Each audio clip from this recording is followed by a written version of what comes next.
Αγαπητέ Δήμαρχε, Mayor, Deputy Mayor, Presidents and representatives of the Municipality of Piraeus, hello everyone. On behalf of the organizing committee of the European BeSecure-FeelSecure program, I would like to welcome you to this final BSFS event. Today we host our event in this beautiful flagship venue of Piraeus Municipal Theatre. I would like also to welcome those who attend virtually, given that we also have this online connection possibility. It is with great pleasure and honor that I moderate this event. Since day one, when I was informed about the agenda and the program, and we got in touch with the various stakeholders, I came to realize that we share the same values in terms of security issues. It is true that today everyone keeps thinking about the tragic accident with the train crash at Tebi. Our thoughts lie with the deceased, the injured, their families.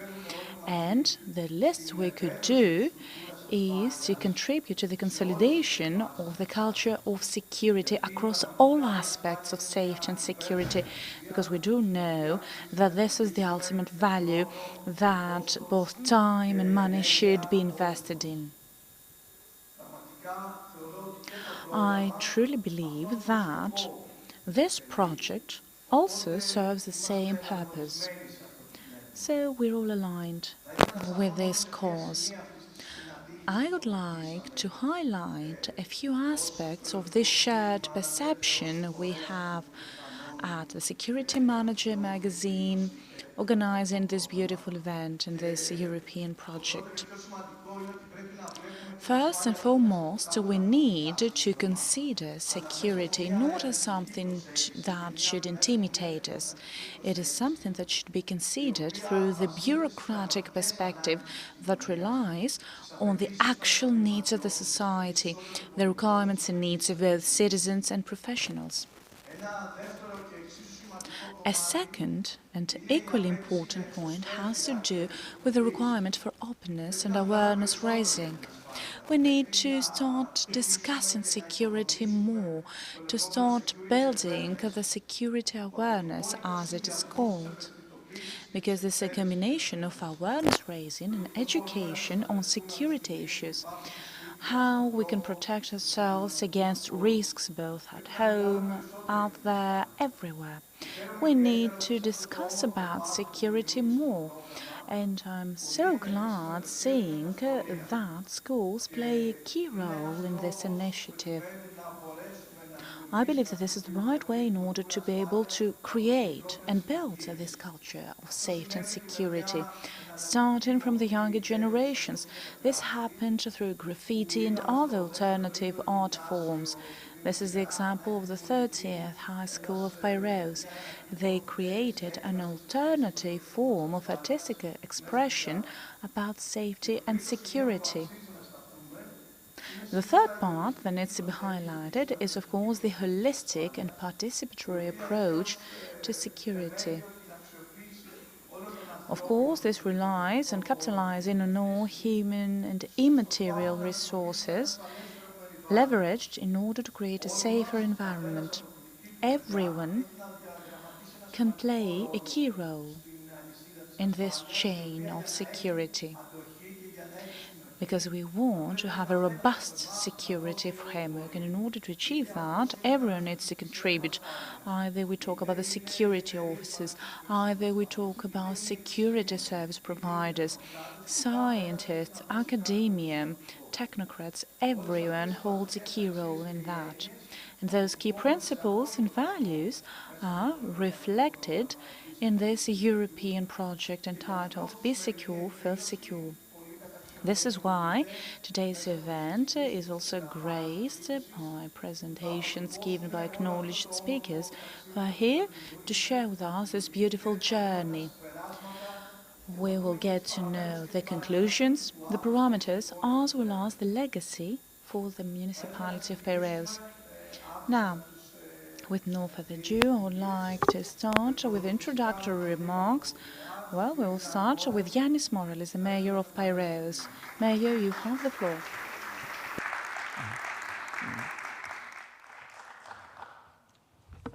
Καλό μεσημέρι σε όλους και από μένα.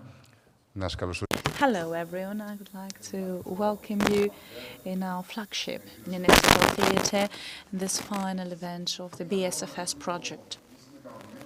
Well, we feel both satisfied and proud of this project because we have been able to provide actual and tangible solutions to our city for the past 4 years. Of course, I would like to thank the President of the Chamber of Commerce, the heads of Hellenic Police, the Coast Guards, the representatives from Pantheon University, because you do realize that this is a project where many stakeholders have been involved. And you do realize that the municipality of Piraeus, having the largest port in our city with too much commercial traffic, is a key municipality where urban security plays a major role. And apart from ensuring that our city is secure, we need to ensure that our citizens feel secure as well. Apparently, a municipality on its own cannot ensure that feeling and sense of security forever. And there are too many factors, and that's what we try to do, to adopt a multifaceted approach.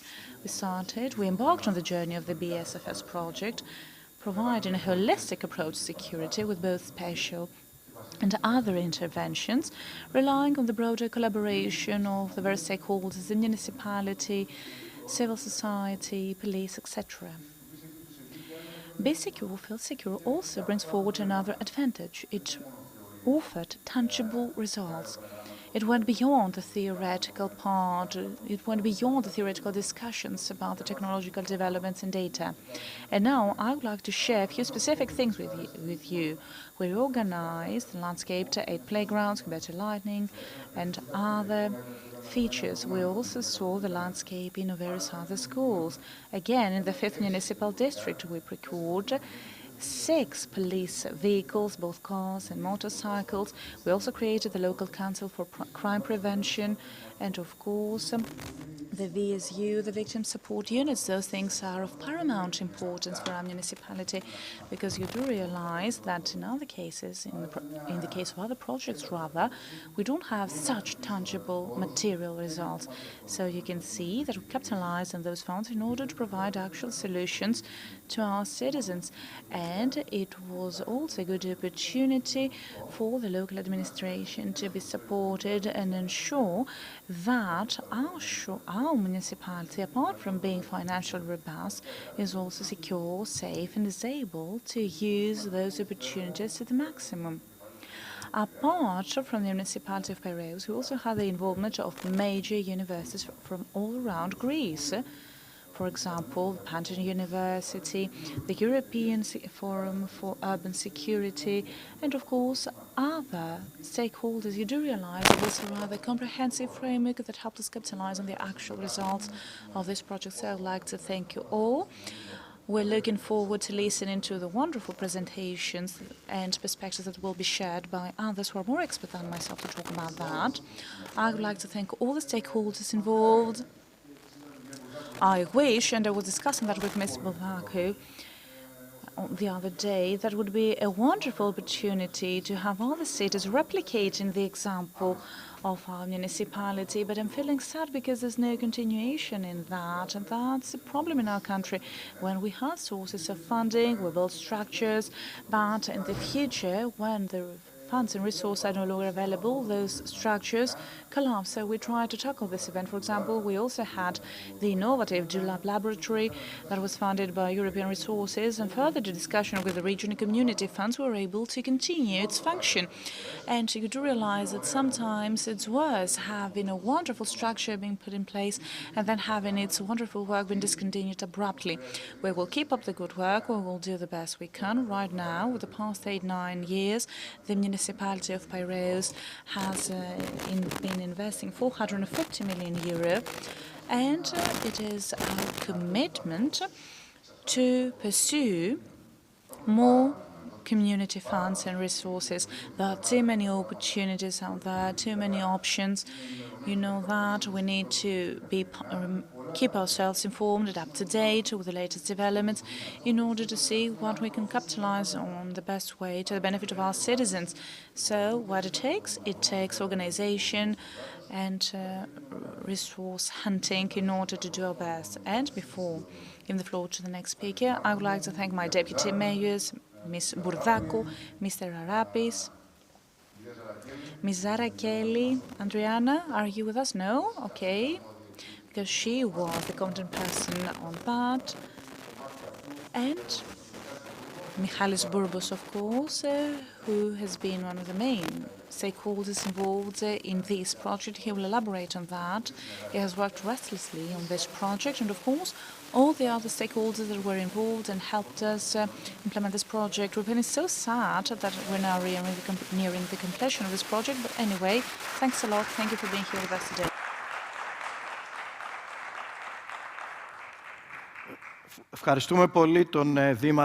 Thank you very much, Mayor.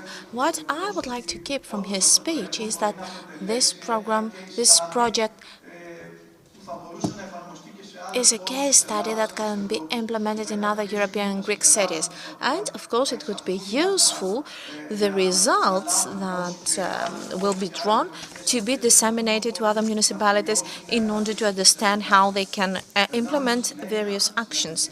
Now, the floor goes to Mrs. Bourdakou, who is Deputy Mayor of Public Health and Social Services, and, of course, Chairwoman of the Local Council for Crime Prevention.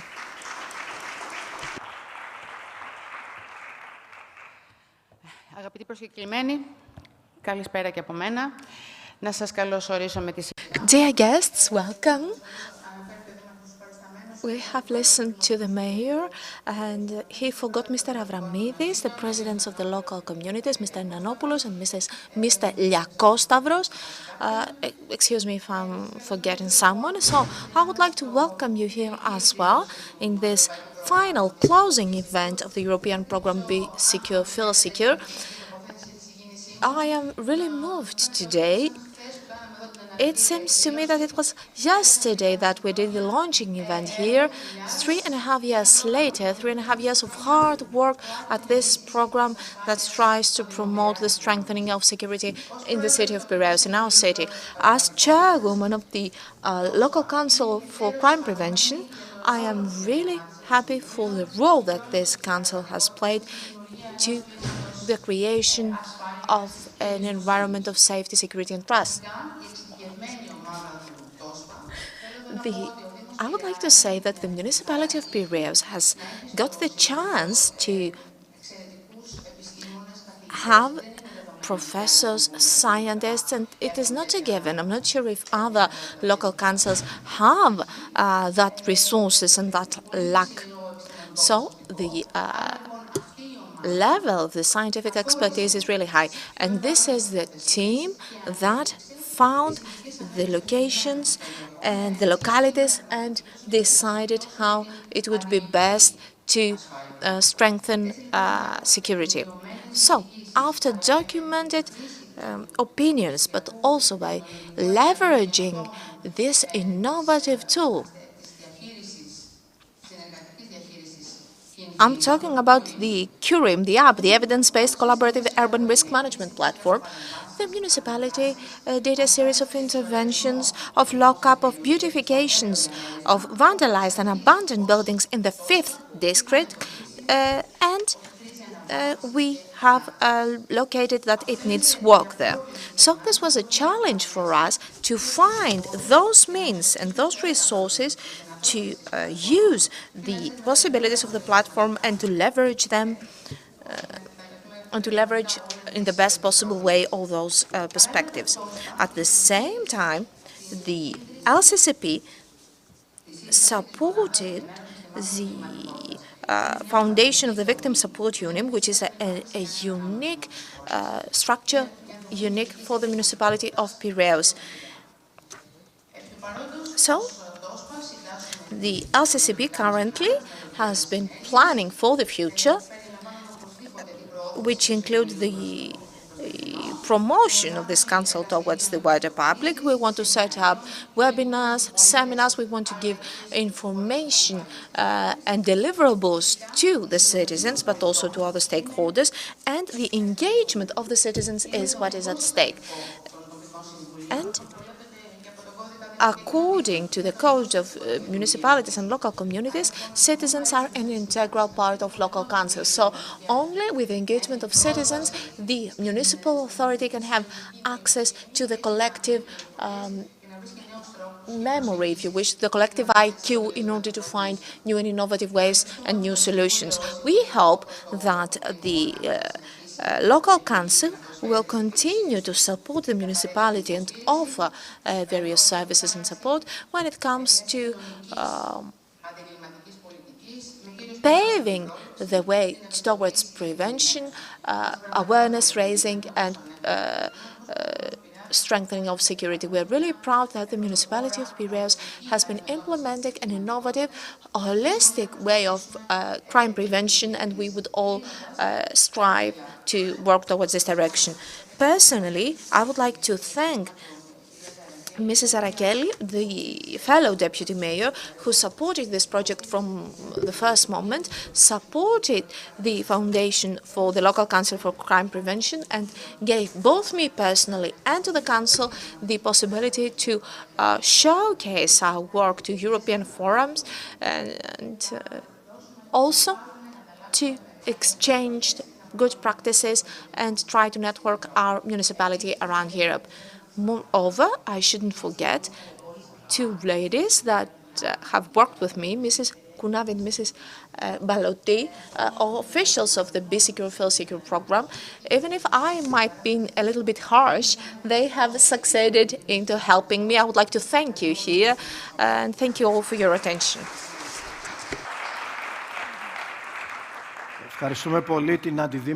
Thank you very much, Mrs. Bourdakou, Mrs. Deputy Mayor.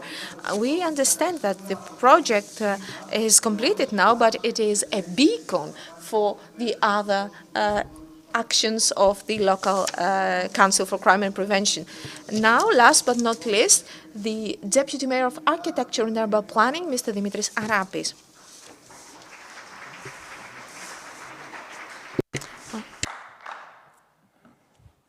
Καλησπέρα και από μένα. Αγαπητοί Hello, dear guests. On behalf of the municipality of Piraeus, I would like to welcome you here today in this event, and we will follow together the results of one of the most special projects of our municipality, BeSecure-FeelSecure. It is one of those occasions that we have the possibility to showcase our citizens that our commitments become reality. As the protection of our citizens and their sense of safety has always been and still is a key priority for local government in general, and in particular for the municipality of Piraeus. Piraeus has got many faces, and its image can change with every point of view. City is different for its inhabitants, for the people that live here, and different for its visitors. It can be described differently by its students and differently by its elderly residents. And the port is different for the family preparing to board to the ship to go to the holidays, and different for the worker who is using the train in order to commute to their everyday work. However, our common need is safety and security, and we should safeguard that. Through the project, a lot of social actions have been carried out, and personally, I would like to focus on the special interventions that I have the pleasure of overseeing. More specifically, and after recommendations by the LCCP, we have chosen 8 playgrounds and 5 schools as public spaces in the 5th municipal district of our municipality, and we understood that we should do targeted spatial interventions in order to improve and beautify them. So those interventions were designed to enhance urban security, to promote social cohesion, and to improve the quality of life of our citizens. So by investing in these public spaces, we have created attractive and pleasant environments where our children can play, can learn, and can socialize in a safe and secure way. We have also reduced the chances for criminal behavior, making all those places more safe and secure. we have organized various events and activities for children and their families, such as the treasure hunt in the Park di Laveris, where we have the opportunity to showcase the improved facilities and raise awareness towards citizens regarding urban security. However, the preservation of those spaces is equally important. All of us should take care of them. It is our shared responsibility. This is why we are happy that BeSecure-FeelSecure is an extra tool that will help us towards this direction.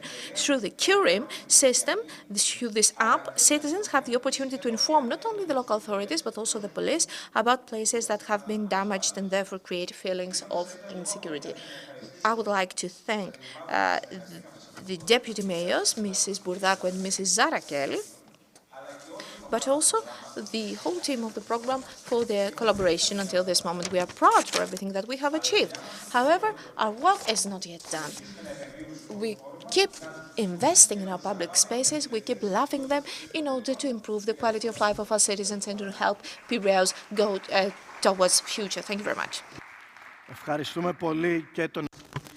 I would also like to thank the Deputy Mayor Arapis, and we realize that all those actions have been implemented thanks to the teamwork where everyone contributes in their own way in order to achieve the optimal result. Now, let's move on to the opening remarks of this event. The first speaker who will join us remotely is Ms. Camille de Grise. She is the program officer of the BSFS program. I don't know how the possibility to... Okay, we have Ms. de Grise. She is joining us online, and we'll give her the floor for her opening remarks. Okay. Can you hear us? Yeah, good afternoon, everyone. Can you hear me? Okay. Thank you for your participation in the event, and our screen is yours. Great, thank you. Well, I'm very pleased to be able to share a few words with you as part of this closure event, although I'm a bit sad not being able to join you in person. I had the opportunity, I had the pleasure actually to be the project officer in charge of this project, following it since its selection back in 2019. So on behalf of the UA initiative, it was a great pleasure for me. As you know, Urban Innovative Action is an initiative of the European Commission and at supporting municipalities in testing new and bold solutions, innovative solutions through concrete pilot projects. The experiment ideas that were not previously tested before in Europe. And the main idea being for this idea to test and to measure how this solution will work in practice in a real urban environment in order to bring out new approaches addressing the urban challenges. And the ultimate goal for this is to generate learnings and good practices that could be useful for other urban authorities to replicate in their local context. And actually, BeSecure-FeelSecure project fitted very well that ambition that we have at UAE. And after a quite complex and competitive process, the project has been selected as a forerunner project. Why? I would say mainly because the project managed to set up a holistic framework to address the complexity of urban security challenge. With a wide range of measures going from the improvement of spatial design to better coordination among the urban security stakeholders, going through risk awareness of local communities, support for victims of crime, and collection of information on unreported crime. And the innovativeness of this project actually relies in the combination of three interconnected layers that constitute this holistic answer to safer city. The first one is the governance model, which is promoting collaborating decision-making to bridge the collaboration gap among the different urban security stakeholders, but also, secondly, the ICT tool as such, as a collaborative urban security management platform to enable some synergies between the different stakeholders to identify, model, but also forecast security threats and support decision-making. And finally, a set of targeted social and spatial interventions. And this is actually this combination of solution implemented at local level, which is quite unique and promised to add somehow values to the overall urban security policy field. And by nature, the complexity of such project required a strong and balanced partnership involving both public but also private sectors, as well as an effective participatory approach and involvement of the various urban security stakeholders and local citizens. And this is actually this ambition of co-creation of urban safety, which makes the singularity of this project. The fact that the community participation somehow enhanced by digital technologies is added to more traditional prevention approaches, which constitute one of the main innovative features of this project. And besides, the project has already managed to catch some interest beyond the local boundary, so you can be very proud of this. And actually, this replication logic is one of the key components of urban innovative actions. So all in all, and I guess the discussion today will highlight it a bit more extensively, but the outcome of the BSFS holistic approach is really promising, and it's also great to see the enthusiasm at municipal level to keep its main features running in the post-UIA period, to maintain the legacy of the project, which is something that is very valuable for us in terms of project success, but also in terms of overall sustainability. So I would like to finish saying that it was a very interesting and exciting journey for me as well to work with you. And on behalf of the UA Permanent Secretariat and of course of the European Commission, wish you all the best for the successful continuation and replication of BSFS activities, methodologies, and comprehensive strategy towards urban security. And to all of you, a fruitful event and discussions. Thank you very much. Thank you very much, Mrs. De Gries, for your contribution and for your participation in our event. Thank you very much. Θα περάσουμε τώρα στον... Now let's move on to the scientific coordinator of this project. It is with great pleasure that we have Miss Christina Zarafonidou with us. She is the scientific coordinator for BSFS and director of the Laboratory of Urban Criminology of Pantheon University.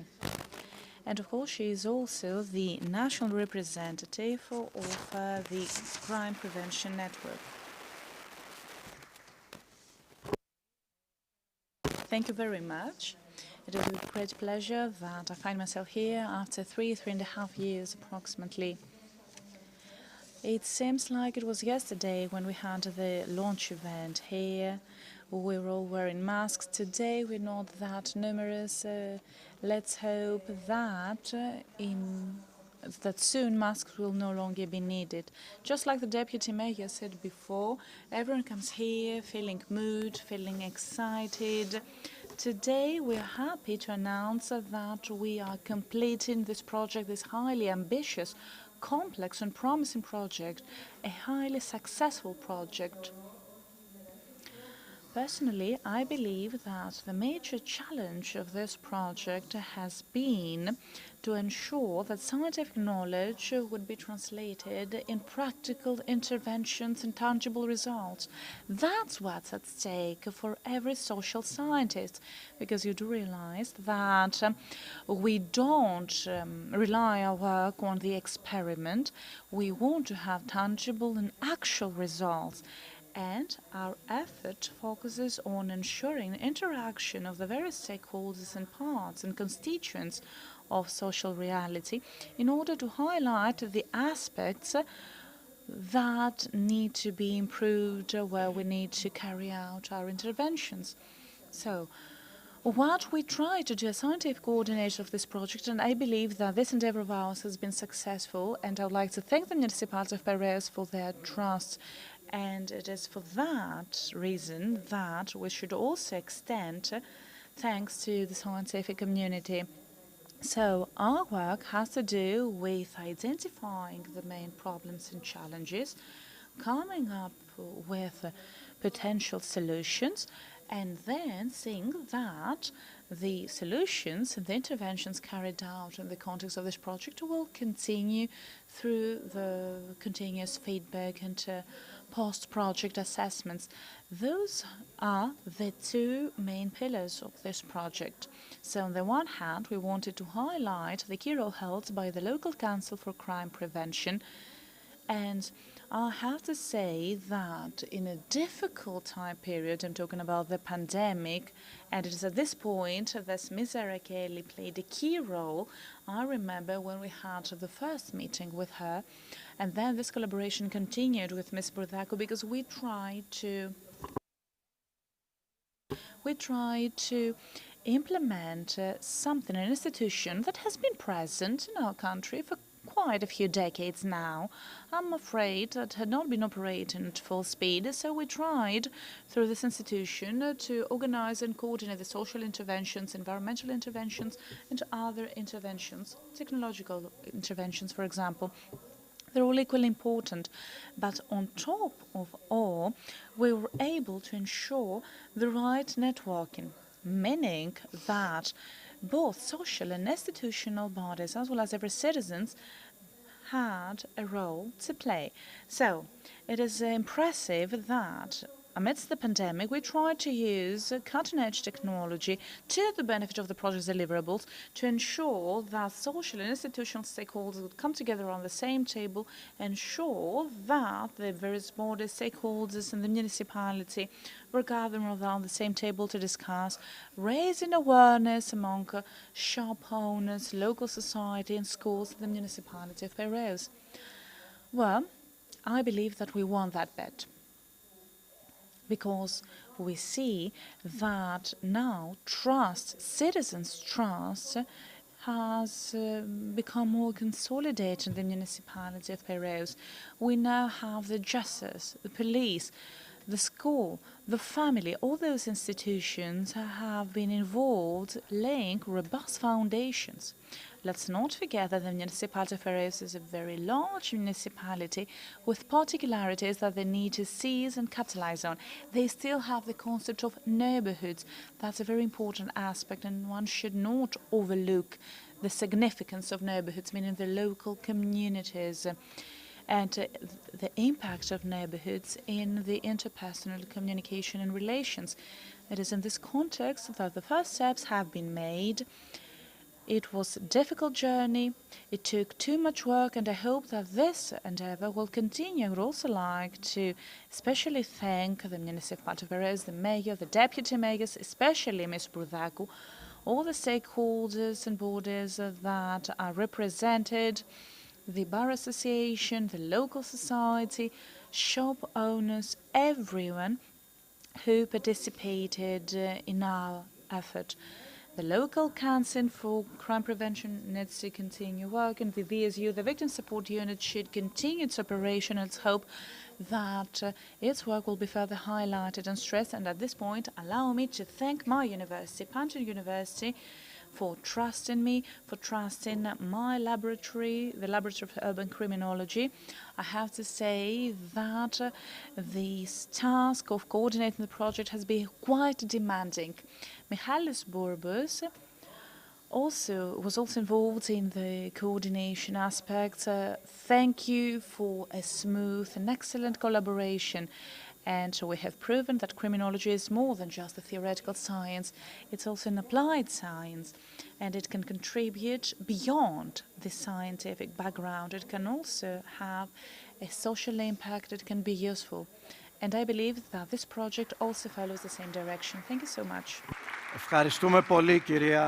Thank you very much, Professor Zarafonitou, and would like to congratulate you on your work generally and more specifically on your work of this project.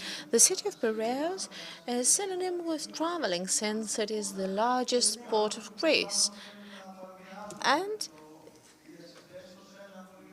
we have been listening to people of BeSecure-FeelSecure comparing this project with a journey. And now I would give the floor to Michalis Bourbous, the head of the BSFS project and IT director of the City of Piraeus, Mr. Michalis Bourbos. And if I understand well, I think that he is also the captain of this journey. So you have the floor.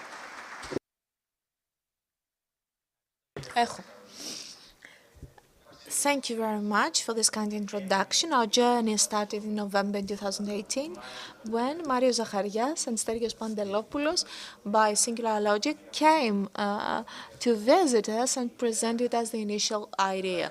So based on this idea, and after a lot of work, at the January of 19, we were approved, our BOD approved this idea, and that brought us in September of 2019 to receive the official letter that UIA accepts our proposal and the funding was approved. And the 1st of September was also the launching of the project. The first semester was a preparatory work for us in collaboration with UIA in order to adapt our technical bulletin. And then we started implementing our project with first milestone setting up the local council for crime prevention. Right now, I would also like to thank personally the institutions and the institutional stakeholders. So I would like to thank the Deputy Mayor of Architecture and Urban Planning for the special interventions, for helping us with landscaping, the Directorate for Lifelong Learning for hosting VSU, the Directorate of Openness, and now let's watch this video together in order to let you to understand and get a first opinion about this project.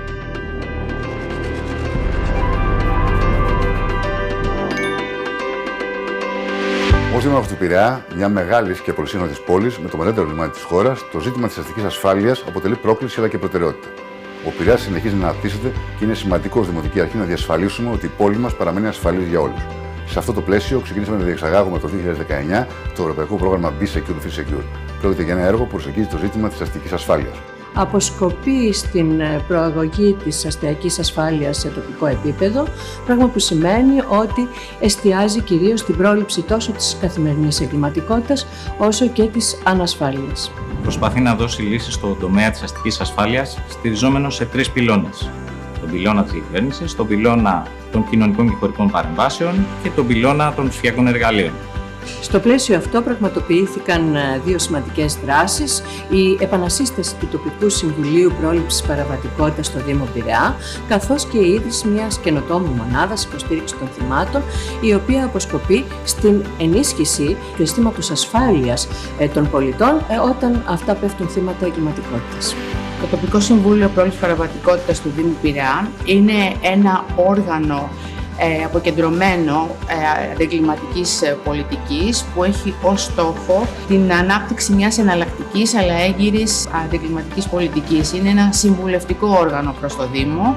Έχει ως σκοπό να εισηγείται, να συντονίζει και να υλοποιεί δράσεις για την πρόληψη και την αποτροπή του εγκλήματος στην πόλη μας. Μια άλλη επίσης μεγάλη πρόκληση είναι η αξιοποίηση των πληροφοριών από τη χρήση της ψηφιακής πλατφόρμας Kurim. Το Kurim είναι μια πλατφόρμα στην οποία λαμβάνουμε τα στοιχεία της ελληνικής αστυνομίας, τα αναλύουμε και έτσι μπορεί και το ΤΟΣΠΑ αλλά και οι τοπικές αρχές να δράσουν προληπτικά στον τομέα της αστικής ασφάλειας. Η κύρια πρόκληση του Τοπικού Συμβουλίου Πρόληψης Παραβατικότητας είναι να ενθαρρύνει συνεργασίες μεταξύ των τοπικών φορέων της τοπικής κοινωνίας. Η διεύθυνσή μας, στο πλαίσιο του έργου, προμηθεύτηκε 4 νέα υπηρεσιακά οχήματα και 2 δίκυκλες μοτοσυκλέτες, τα οποία ενίσχυσαν και ανανέωσαν το στόλο μας. Τα οχήματα αυτά έχουν ανανεώσει τον στόλο της υπηρεσίας μας και αναμφίβολα έχουν διευκολύνει και αναβαθμίσει την εκτέλεση αυτής, καθώς μας επιτρέπουν να μεταβαίνουμε άμεσα στα διάφορα περιστατικά και συμβάντα των πολιτών με ταχύτητα και ασφάλεια. Με τα καινούργια οχήματα που παραλάβαμε, καταφέραμε να ενισχύσουμε τις περιπολίες και να εμπνέουμε μεγαλύτερη ασφάλεια στους πολίτες. Το Τοπικό Συμβούλιο Πρόληψης Παραβατικότητας υποστήριξε τη ΜΕΘΕ, τη Μονάδα Ενημέρωσης Συστημάτων Εγκληματικότητας, μια πρωτοποριακή μονάδα που ιδρύθηκε στο Δήμο του Πειραιά. Ο ρόλος της μονάδας είναι να παρέχει υπηρεσίες κυρίως ενημέρωσης για τα δικαιώματα των πολιτών σε σχέση με τις διαδικασίες της απονομής ποινικής δικαιοσύνης. Και ο δεύτερος ρόλος είναι η εμψύχωση και η ενδυνάμωση των θυμάτων, ώστε να μπορέσουν να αποβάλουν τα αρνητικά αισθήματα που τους διακατέχουν και να μπορέσουν να διεκδικήσουν στα πλαίσια της ποινικής δικαιοσύνης τα δικαιώματά τους. Οι αστυνομικές υπηρεσίες του Πειραιά ενημερώνουν τα θύματα για την ύπαρξη της μονάδας, αλλά και για τις υπηρεσίες ψυχοκοινωνικής και νομικής υποστήριξης που παρέχει, ενώ αρκετές φορές πραγματοποιούν η ίδια επικοινωνία με αυτή στο πλαίσιο της αμοιβαίας συνεργασίας που έχει αναπτυχθεί. Έπειτα από τις τεκμηριωμένες εισηγήσεις του Τοπικού Συμβουλίου Πρόληψης Παραβατικότητας, ο Δήμος Πειραιά προχώρησε στην ανάπλαση 8 παιδικών χαρών στην 5η Δημοτική Κοινότητα και 6 σχολικών μονάδων στην ασφαλεία στον εξοραϊσμό τους. Είναι πάρα πολύ βασικό και σημαντικό το σχολείο να είναι καλοσυντηρημένο και να είναι και άψογο από αισθητικής πλευράς. Τονώνει πάρα πολύ την ψυχολογία των παιδιών και δημιουργεί ένα αίσθημα ασφαλείας και αγάπης παράλληλα, θα έλεγα, για το σχολικό τους χώρο. Οι παρεμβάσεις οι οποίες έγιναν αφορούν την υπερύψωση των υπαρχόντων κυκλειδωμάτων καθώς και την πλήρη αλλαγή των πορτών. Αυτό είχε σαν αποτέλεσμα στο να αποτρέπουν εξωσχολικούς να χρησιμοποιούν τον προαύλιο χώρο του σχολείου και να εκδηλώνουν συμπεριφορές βανδαλισμού. Πια η περίφραξη έχει ανυψωθεί, πλέον εξωσχολικοί δεν μπορούν να μπουν μέσα στο σχολείο, έτσι δεν υπάρχουν αυτοί οι βανδαλισμοί, είναι πιο καθαρό και νιώθουμε όλοι πιο ασφαλείς. Μένω πάρα πολύ κοντά εδώ στο Δηλαβέρι, ερχόμαστε σχεδόν κάθε εβδομάδα. Μετά την ανάπλαση που έχει γίνει είναι πάρα πολύ ωραία και καθαρά κάθε φορά που ερχόμαστε. Έχει πολύ κόσμο, ευχάριστο για τα παιδιά, παίζουνε, μας αρέσει. Σας αρέσει εδώ πέρα που ερχόμαστε? Ναι. Τι κάνουμε όταν ερχόμαστε? Κούνιες. Κούνιες και τι άλλο? Και τσουλήθρα? Επειδή ένα βασικό κύτταρο της κοινωνικής και οικονομικής ζωής κάθε Δήμου και κυρίως του Δήμου Πειραιά είναι οι καταστηματάρχες, πραγματοποιήθηκαν ειδικά σεμινάρια ενημέρωσης των καταστηματαρχών προκειμένου να ευαισθητοποιηθούν και να κινητοποιηθούν σε μέτρα πρόληψης της καθημερινής εγκληματικότητας που αφορά κυρίως εγκλήματα κατά της ιδιοκτησίας. Είναι σημαντικό να αισθανόμαστε ασφαλείς στην πόλη μας και εμείς το έχουμε καταφέρει αυτό και ιδίως τα τελευταία χρόνια αισθανόμαστε πολύ ασφαλείς και προστατευμένοι. Και στην εστίαση περισσότερο που λειτουργεί και βραδινές ώρες θέλουμε οι επισκέπτες να αισθάνονται ότι βρίσκονται σε ένα όμορφο προστατευμένο περιβάλλον.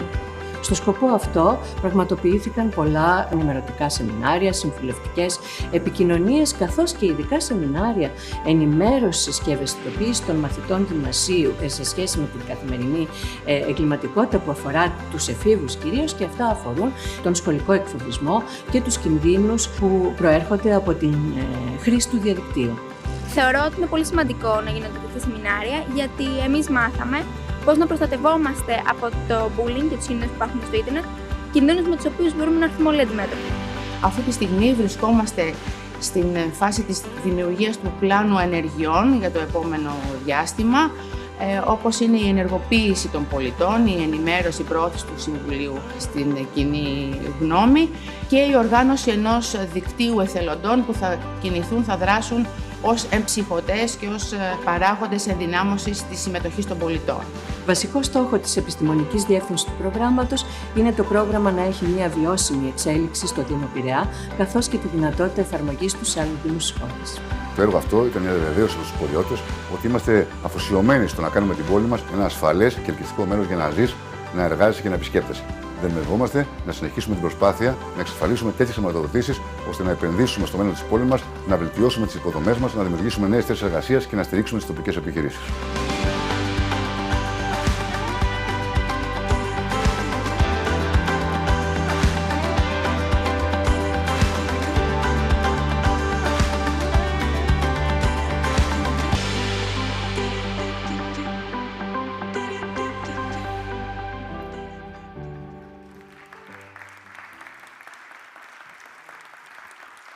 Πραγματικά νομίζω ότι I think that this video was excellent since it managed to give us a glimpse of the main aspects of this program and mainly the benefits that exists for our citizens and for the society at large. Right now, we are going to finish the first part of this event with a panel discussion with a lot of friends. Now, I would like to ask the following persons to join me here. Mrs. Danai Kapatu, to join Mr. Bourbous. He is a police officer, Director of the General Policing Department at the Police Piraeus.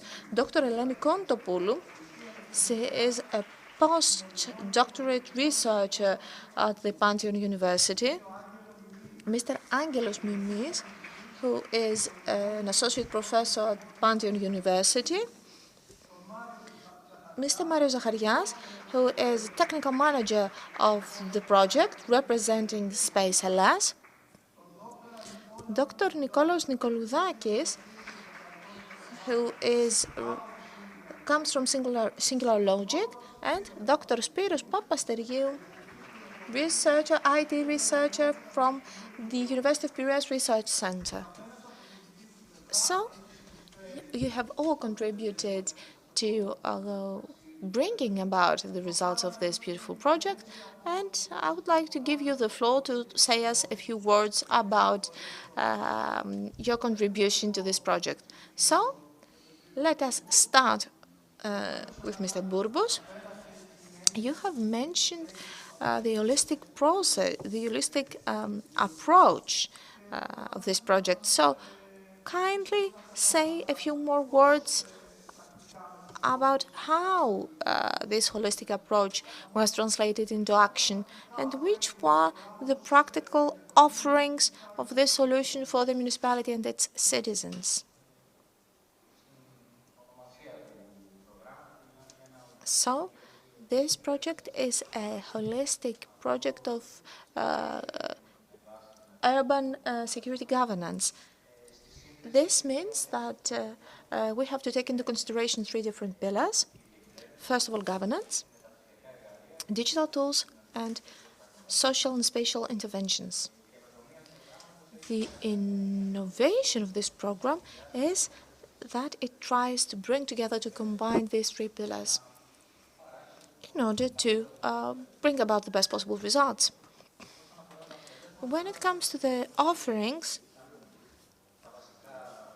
I think that you have watched some of them in the video that we have showed. For example, the spatial and social interventions. However, you haven't watched the work that we have done when it comes to the setting up of the local councils for crime prevention, for also a lot of hard work that we have done in order to set up the victim support unit. And we have also created a network for communication, a channel of dialogue between the various stakeholders in the municipality. We may lag behind in the participatory aspect, and this is why we are trying, by means of the graffiti, to make up for this thing. And the result was positive, was very good, not only for the citizens, but also for the municipality in general. Thank you very much, Mr. Bourbous. Mrs. Kapatu, we know that the Police Department of Piraeus purchased some vehicles in the framework of this program. So, kindly share with us which was the effect of those vehicles for the citizens and also how this program affected.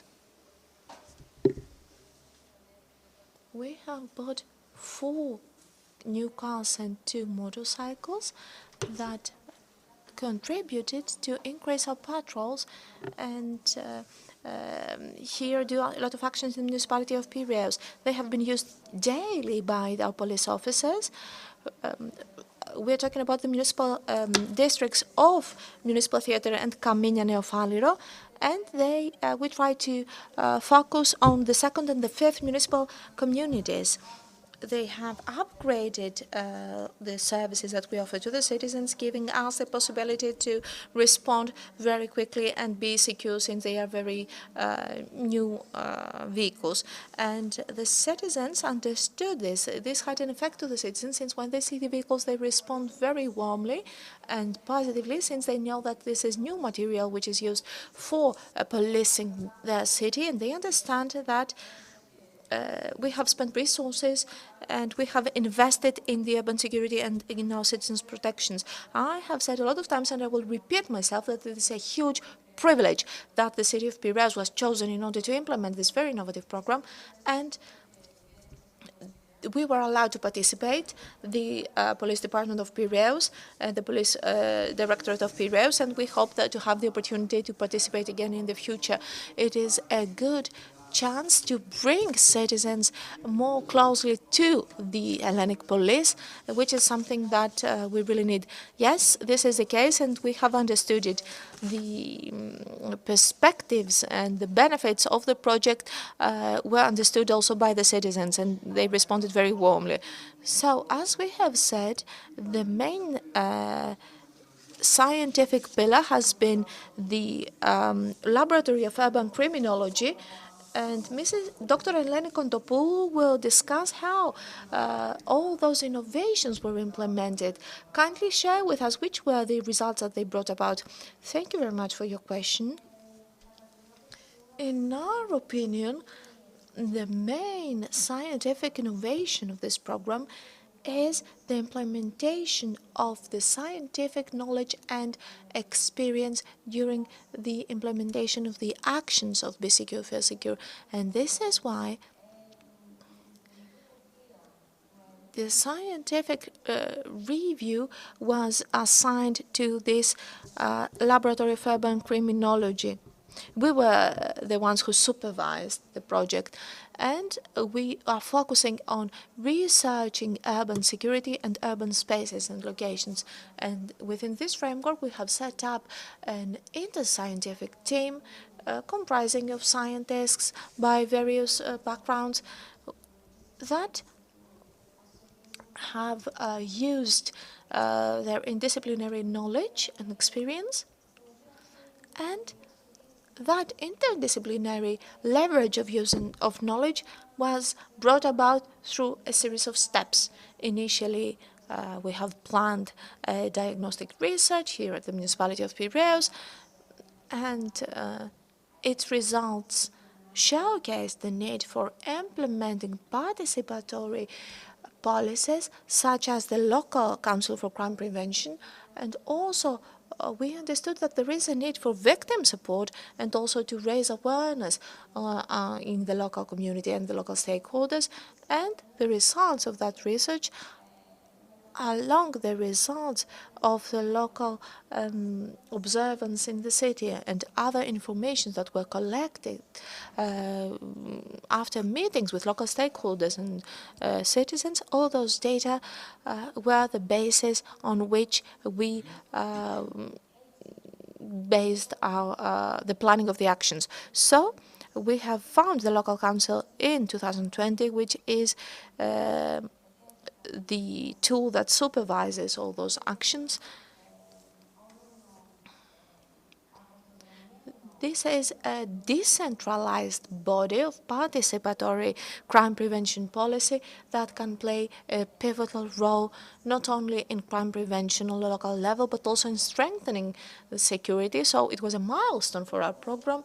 And moreover, we planned and implemented actions for raising awareness, such as educational and training webinars in urban security, in focusing on specific groups such as local shop owners and the members of LCCP. We have also organized seminars for the pupils, and also we met with local stakeholders in order to set up a network that would be able to collaborate not only with the LCCP but also with the Victim Support Unit, which was founded in 2021, as we have heard before. And it is also a very innovative tool because it is open to all victims of crime actions, and the Laboratory of Urban Criminology did a research to the beneficiaries of this unit, and in their majority, the victims have said that the services offered by the unit are excellent, and they believe that those services support the feeling of safety and security in their city. Moreover, we have organized various sports events that brought the local community together, and the special interventions also were implemented based on scientific evidence and based also on environmental design. However, let us not forget the evaluation. The Laboratory of Urban Criminology did this evaluation, which showcased the positive effect of this project in the city of Piraeus. And last but not least, I would like to say that not only in theory, but also our research are sine qua non conditions if one would like to plan sustainable and effective policies for urban security. Both theory and research are sine qua non conditions that will allow us to discuss scientific crime prevention policy. And this is the innovation in our case, that we have implemented scientific knowledge and experience to the program. Thank you very much, Ms. Kondopoulos. In the same context that I would like to ask a few questions to Mr. Mimis. Ms. Kondopoulos has already talked about diagnostic surveys and the evaluation surveys. It would be interesting to hear from you a few things about the indices that emerge from the diagnostic survey, as well as the results of the evaluation survey. Hello, everyone. Well, this survey was carried out in 2 waves, let's say. The first took place in June 2020 and the second in October 2022. During those surveys, we collected 540 questionnaires in the first wave and 550 questionnaires in the second wave. Those are enough in order for us to draw statistically significant conclusions about the 5th and 7th municipal districts. In the context of both surveys, we used the same questions in order to measure the indices we brought forward. We have 5 indicators. The first has to do with the feeling of safety and security. In this index, we have the percentage of people who live in the 5th and 7th municipal districts and say that they feel quite secure, very safe, very secure, and they're not willing to move from the place of residence. Well, we saw that this index was steady in both waves, with a slight increase from 64 to 65% in the 2 waves. We saw that the residents of the 5th municipal district feel less secure compared to the residents of the 7th municipal district. Also, when it comes to the characteristics of the sample, we saw that the residents with higher income feel more secure. The same applies to those who said that they're more satisfied and happy with the services provided by the municipality. Likewise, the residents that were victims in the past say that they feel less secure. And I would also like to say that all those conclusions rely on the cross-check we have done with the various variables. Those are statistically significant on the basis of the chi-square test. Now, when it comes to the fear of risk, we saw that there is an increase of 15%, a decrease compared to the first wave. It was 20% in the first wave and 17% in the second wave. We see that fear is more widespread among victims, women, and married people. At the same time, the fear of crime is higher among the unemployed and the elderly people. And higher fear is also experienced by those who have lower income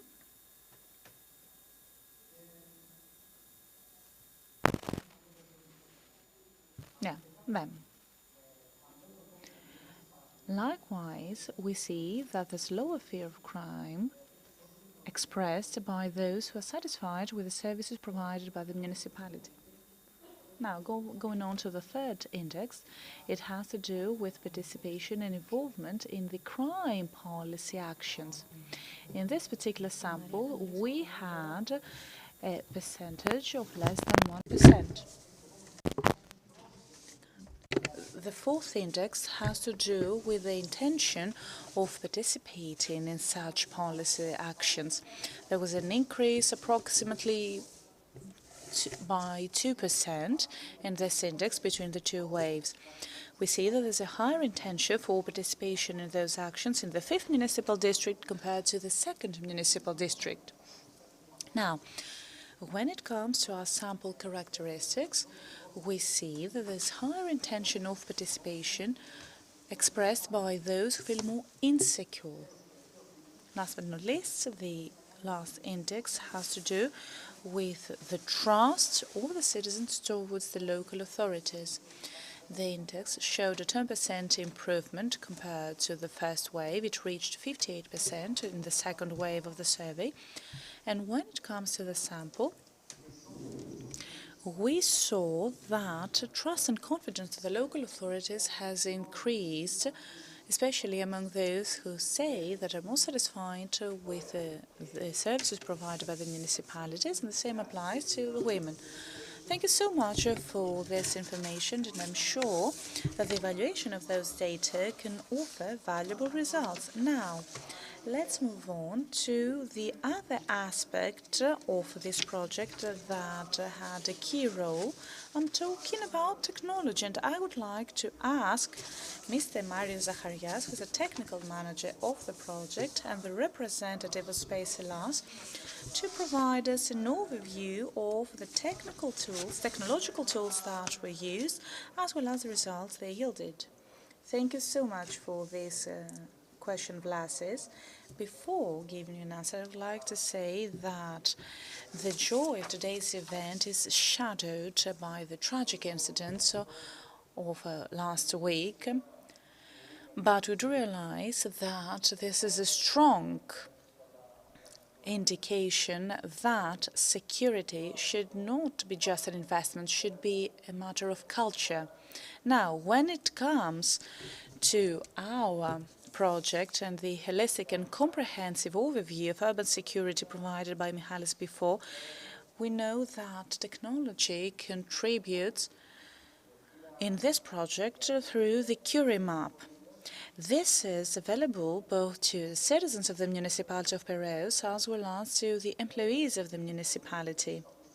When it comes to citizens and simple users, this is available through the application. It is a smart application that allows citizens to use a few features. Those things have to do with the possibility of having the citizen sharing with the local authority and the local council for crime prevention their feeling of security. It has already been described by the previous speakers. It is through targeted and quick questions that citizens can show what the feeling of security is, as well as the percentage of fear of crime that they have, so that the local council for crime prevention and the local authorities can adopt the right measures to adapt to those challenges. The second possibility offered to citizens has to do with the use of with the capitalization of the neighborhood aspect that Ms. Arafonitou mentioned in her opening remarks. And this has to do with enabling citizens to communicate on the level of the neighborhood. The third service offered by the Curie application is the possibility of using crowdsourcing and smart sensor technologies in order to track stolen objects in the city. In that way, citizens can use technology in order to be closer to each other, thus enhancing and empowering social cohesion. All those technologies and in the context of social cohesion that I have already talked about, over the past 2 years, we have tried all these features in a series of interesting and important actions that have been held by the municipality of Piraeus, combining citizens' involvement and participation in the municipality actions, combining sports, family moments, games. And in that way, we tried to promote and improve this feeling of urban security. And lastly, we had recently got feedback from students of the University of Piraeus about that, because they are the most important population group that is inextricably linked to technology and its applications. Their feedback has already been used to the maximum and considered in the latest versions of the application and its updates. It is available on Google Play Store. Feel free to download it so that you can have a first-hand knowledge about what we're talking about. That's all.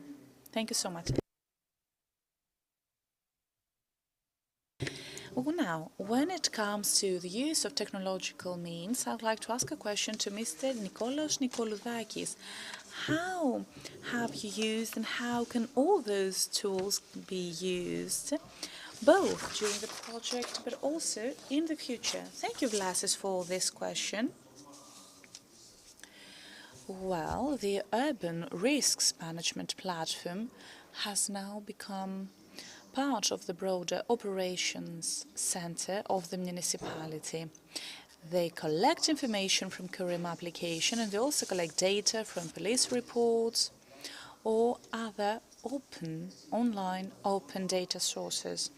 So the platform allows to use and combine information about crime and criminal activity and present them in the form of interactive maps and other forms. And in that way, the competent authorities such as the local council for crime prevention, municipal police, etc., can track down the areas of Piraeus that are being challenged by criminal activity, and of course they can also see what happens with the feeling of security among their citizens.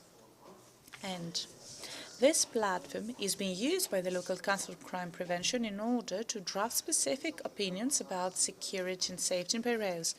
We, in collaboration with Specialized, carry out all the necessary actions and we provide the necessary support so that the use of the integrated CURIM application solution and the CURIM platform can continue unconditionally even after the completion of the project. Thank you so much, and this panel discussion will close with Dr. Spyros Papasteriou, who is a researcher at the University of Piraeus Research Center. Mr. Papasteriou, we know that now the boundaries between the physical and the digital world are even more blurred. We talk about hybrid risks, and I would like to ask you the following. What would the impact of the digital infrastructure, safety and security would be against digital threats and attacks, and which are the cyber tools that are available in order to protect our infrastructure and support the project actions focusing on tackling crime in general? Thank you so much. Hello, everyone. I would like to talk about another aspect of the project that has to do with the digital world, security and safety. If we look at the various studies and papers published by various organizations the past years, we can see that there are various criminal groups that collaborate with various groups involved in cyber security or the cyber world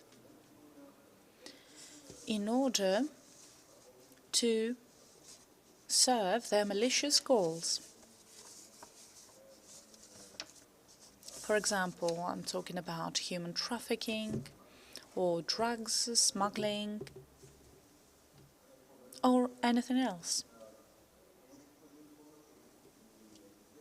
We have seen that attacks against IT infrastructures can be used as a means in order to expose the traditional forms of criminal activity.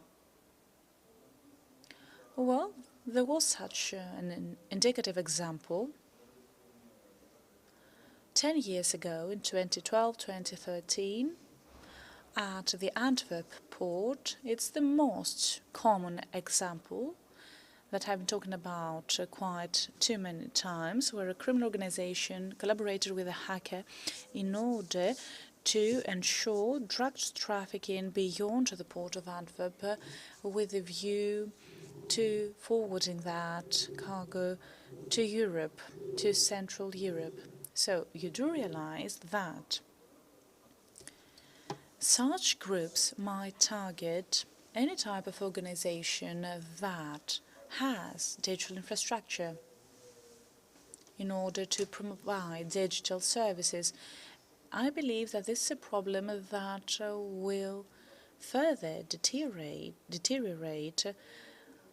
given that those services are being used more and more. The municipality of Piraeus offers such services to its citizens, so it is highly likely that the municipality of Piraeus might be targeted by such malicious factors and actors. They might try to seize this infrastructure in order to fulfill their malicious goals.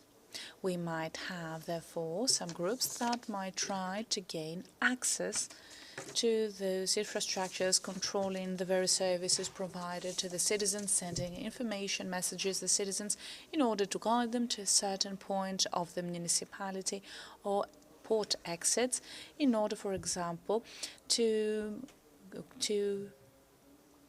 inflict a terrorist attack. You know that the municipality of Piraeus has certain particularities because it's more than a municipality, it is also a port. So you do realize that threats identify the security gaps that might exist in their IT systems and infrastructure. And in that way, we'll be able to prevent some such actions from happening.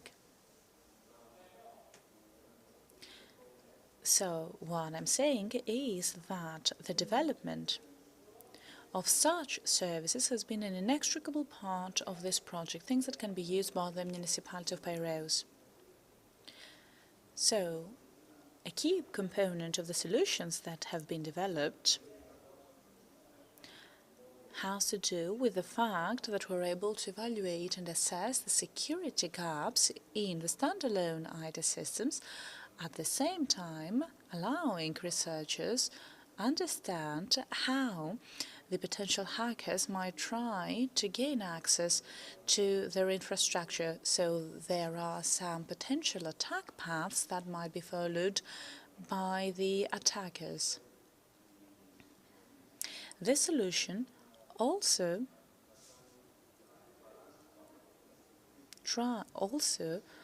offers the possibility of having the actual environmental impact of an IT attack, not something that goes beyond the IT digital world, something that might have a tangible impact on the physical world.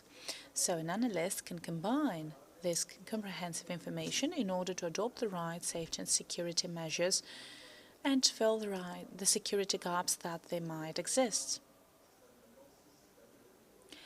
This means that such threats can be tackled in the best possible way. Thank you so much, Mr. Papasteriou. I believe that through this short discussion, we have been able to connect the various aspects that lead to this holistic approach to urban security. I know that you have more things to share about your contribution. I believe that this is something we can do over coffee during the break. Thank you so much for your attention. Thank you for staying with us in the first part.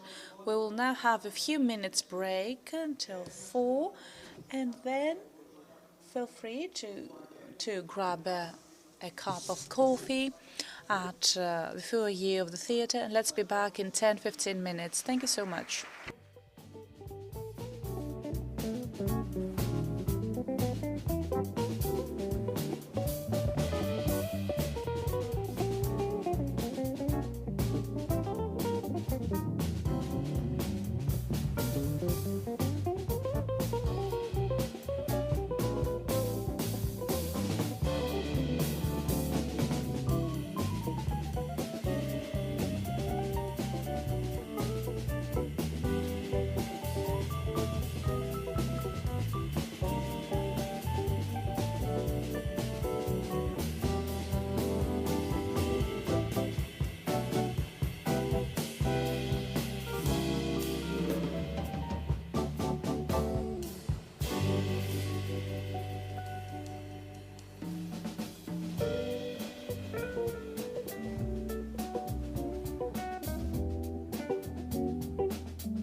Νομίζω είμαστε έτοιμοι να ξεκινήσουμε με το δεύτερο μέρος της εκδήλωσης. I think we're ready to start the second part of this conference. A break is always useful and some coffee and discussion.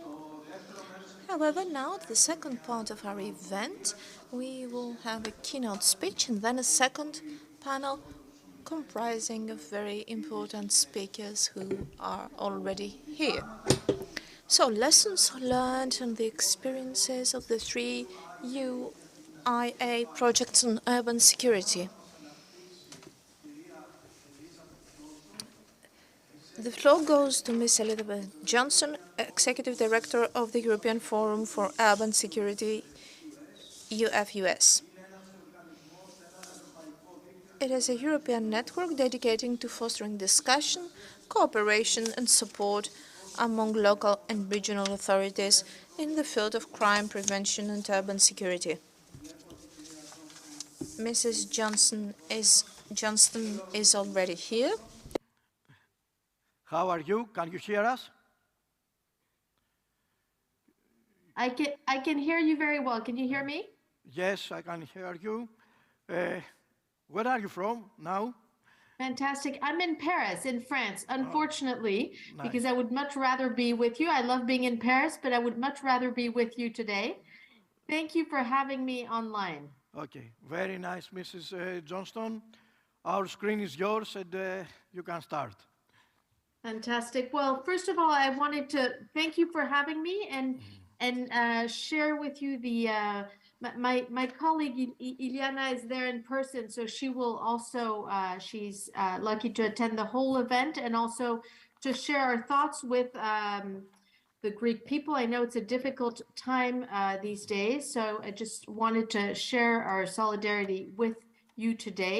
We've had a wonderful time working with the BSFS project throughout the years, and I'm very honored to be able to speak with you today about the urban innovative actions and to give a short overview of some key lessons and takeaways from this experience that I think can be a good, hopefully a good introduction to the next session, which is going to be very interesting in getting into the details of the project.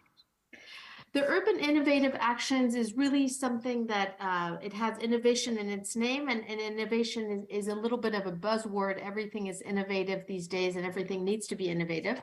But from my experience, this really is an innovation, not necessarily that these projects even exist. Let me just a few words of background. You know, many of you already know us in this organization, which is over 30 years old. It's a European network that was created for cities by cities, focusing on urban security issues at large with a very broad view of urban security issues. Broad because it's the view of local mayors and local policymakers on what is important as far as security issues. And when I say that it's a broad view, is that it's a view that goes well beyond policing and well beyond the criminal justice system. And so for over 30 years, we've been defending, with now a network of about 250 cities, the idea that security is such an important fundamental part of human rights and of the right to the city, of what the UN today calls the right to the city, that everyone needs to have both a say in its definition, a role in its implementation, and a place also in its evaluation. Meaning citizens have a role to play, citizens have an opinion to give, public sector, of course, the police and the criminal justice system, but all the other stakeholders, and also the private sector, the research sector. So this idea of a very sort of holistic, both design and implementation of security is something that is close to our hearts and really the sort of the DNA of the European Forum. So we were very enthusiastic when the European Commission started to think about what became urban innovative projects. And I think the main obstacle we had to face, and there were many of us pushing the Commission in this direction, is to have the DG Regio carry this initiative. And why was this important? This is important that it's not only the DG Home Affairs, and this might seem a little bit technical, but it really is not. When we're saying we shouldn't work in silos, it means that we have to get out of only the home affairs remit, but also integrate the scope of DG Regio. And DG Regio is everything that has to do with urban issues and building cities and having them be managed and be sustainable, and the link also to the built environment in general. So this was quite, there were a lot of policy discussions, a lot of really interesting discussions with people from the DG Regio in that world saying, well, this is not our scope, and us pushing the idea that actually, if it's relevant to the city, it's relevant to the DG Regio. The urban innovative actions are also specific and interesting because they link the Commission directly to cities. It's instead of going through national governments or instead of going through large cooperation projects, the idea was to support directly cities and to support them in their capacity to respond to local problems, but also obviously to innovate and hopefully to disseminate beyond their local specificity. So there are 3 urban innovative projects that were focused on security, and I think we'll hear from I know we'll hear from all of them, so I'm not going to get into the detail of their specific projects, but together we wrote a few key takeaways. We had different meetings especially during the last conference we had in Nice in 2021, and at the Tampere Smart City Week also, where all the projects were represented. There was a joint document that we can share with you that was drafted and that was shared with the Commission. One of the ideas being that we wanted to demonstrate that it was a good idea to integrate security into the urban innovation realm, and that cities were very much capable of taking this agenda on, both of urban security with a holistic view and of innovation. It came also at the same time as the urban partnership on security in public spaces, which is another initiative the Commission launched and that we supported with many of you who contributed to this partnership. It was co-led by City of Madrid and City of Nice and FUs, and which was also all about bringing expertise from the ground, from in different areas of management of public spaces, in order to bring forward recommendations and very practical tools also about managing public space and about ensuring an open and safe and inclusive cities, which in the context that all of this developed, which was the context of terrorist attacks in many European cities, was quite a challenge to also keep open cities and also make them inclusive. Then since the wave of terrorist attacks in 2015, 2016, we've had many other challenges, including COVID crisis, and now including climate change crisis. So the crises keep changing, but the mechanisms through which cities can respond to have public spaces that are safe, that are inclusive, and that are also sustainable in time and for all are relevant. One of the main takeaways, obviously, that or demonstrations that the three urban innovative actions tried to show, and I think have been very successful, is the multidisciplinary aspect. And I've mentioned this, but I really want to insist on the fact that the way the project proposals were built, and I think the way that you've all implemented them, really shows this sort of partnership between local and national authorities, between stakeholders from private sector and public sector, and also between visitors, actual residents, civil society in an organized or under-organized way. And I think there's a lot to be taken to learn from this, of also conceiving in a very multidisciplinary way, structures and mechanisms to involve people on a regular basis. It's not only, and the BSFS project is obviously, very, very forward thinking and advanced in this, also of building mechanisms for consultation, but it's true of the project in Tampere and in Turin as well. Making cities direct partners of the projects and the main partners of the project has been a huge advancement also, I think, for the European policy making, in the sense that, again, investing directly with cities shows that cities can really have the capacity to design and carry out very concrete actions, that they need more means probably than was possible even within the scope of the projects, which ends up being relatively short. One of the obstacles also between this sort of very local experimentation and investment and the more European scaling up and European sharing of experiences has been the question of language, the question of dissemination and the means for disseminations. Obviously, when you're mobilizing your local partners, you're speaking one language. When you're trying to connect with European partners, it has to be usually in English. So that's one conflict that is going to, or not conflict, but obstacle, let's put it that way, that's going to be quite permanent.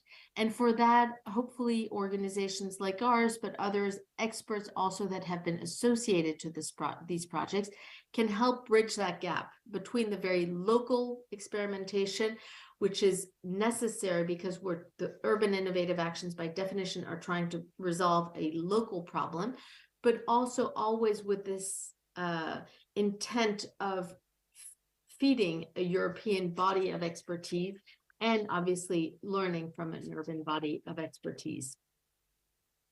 The urban partnership, again, for public spaces is really an important element, and hopefully will, even though it's finished, will be able to continue inspiring future urban innovative actions.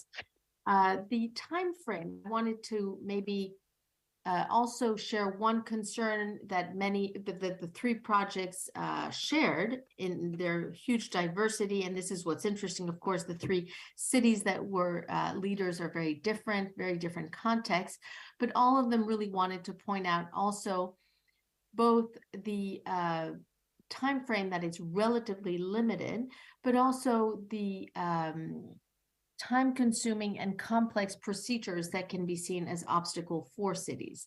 We're very much in a a conflict between the need to respond in real time and maybe with more agility to issues on the ground, and the procedures of a European project, even though the UIAs, I always get the acronym mixed up, have tried to streamline them. What I mean, and this is something that we see throughout European cities, so it's really not only specific to these 3 cities that you represent today, but it's this fast forwarding of and this the rapid scale of changes and the crisis that mayors have to face means that they really need tools with more agility. They need access to micro projects. They need access to expertise almost in real time. And the scope of European projects doesn't allow for that. The management requires some expertise and some, obviously, mastery of English, the English language, but also mastery of a lot of technical tools. So this sort of balance between the necessary administrative context of European projects and also the necessary agility that mayors need to respond is something that we haven't quite yet found. This is really something that the UIA projects wanted to stress, because UIA projects are an opportunity to reinvent also public action. I think this is very, the idea of bringing Europe closer to citizens is obviously very key and fundamental to all of our hearts, but it's also very much part of the mission right now of the European Union and key also for the European Parliament. Many initiatives go in this direction. How do we actually implement that? Responding to citizens' needs for security and having very clear and visible projects that have a direct impact on citizens' lives is obviously an excellent way. How we use technology to improve our daily lives, how we coordinate public, private, and civil society in everyday policy, how we manage nightlife and also organize public space in different times of day and night. All of those issues that you've dealt with are fundamental for European citizens. It's fundamental for urban development in general. So I think the huge advance of UIAs is to respond to the SDGs, also the Sustainable Development Goals, especially the 11.7 goal of creating public spaces is huge and can be supported by these urban innovative actions. This link between the urban development and security agenda has been strengthened by the 3 demonstration projects that you lead today. And we will continue to carry this intention of linking urban development and security, of involving a very broad range of actors in the security agenda. And it's a constant challenge, and it's a constant effort that we have to make. And I think the 3 projects demonstrate the relevance of that and demonstrate also the level and the capacity of cities to be ambassadors of this holistic and multidisciplinary approach. I just want to close out. I know we're eager to hear about the 3 projects and have the exchange in a few minutes. I just want to close on one point, is that the UIAs have been innovative for each of your cities, have been very innovative, as I said, for the European Union in this European Union landscape, are also being watched by UN agencies, UN Habitat, etc. So now we must really take these efforts and make them ensure that these 3 projects are not just 3 interesting examples for the cities, but actually open the way to a new wave and a new trend in European programming and maybe international programming. As you know, the European Union will be working on its new urban security strategy in 2025. And so we already have many milestones set out in 2023 and 2024 to contribute to this new security agenda. The FUC is organizing its international conference after Nice. It will be in Brussels in March 2024. And we will be contributing to the European security agenda, one of the points we definitely want to bring forward is the quality and the relevance of the projects put forward by UIAs. So thank you very much for your involvement, and we look forward to obviously hearing more and bringing forward these experiences and to ensure their sustainability. Thank you very much. Thank you very much, Mrs. Johnson, for all these interesting key points that you shared with us. Είμαστε έτοιμοι τώρα να περάσουμε.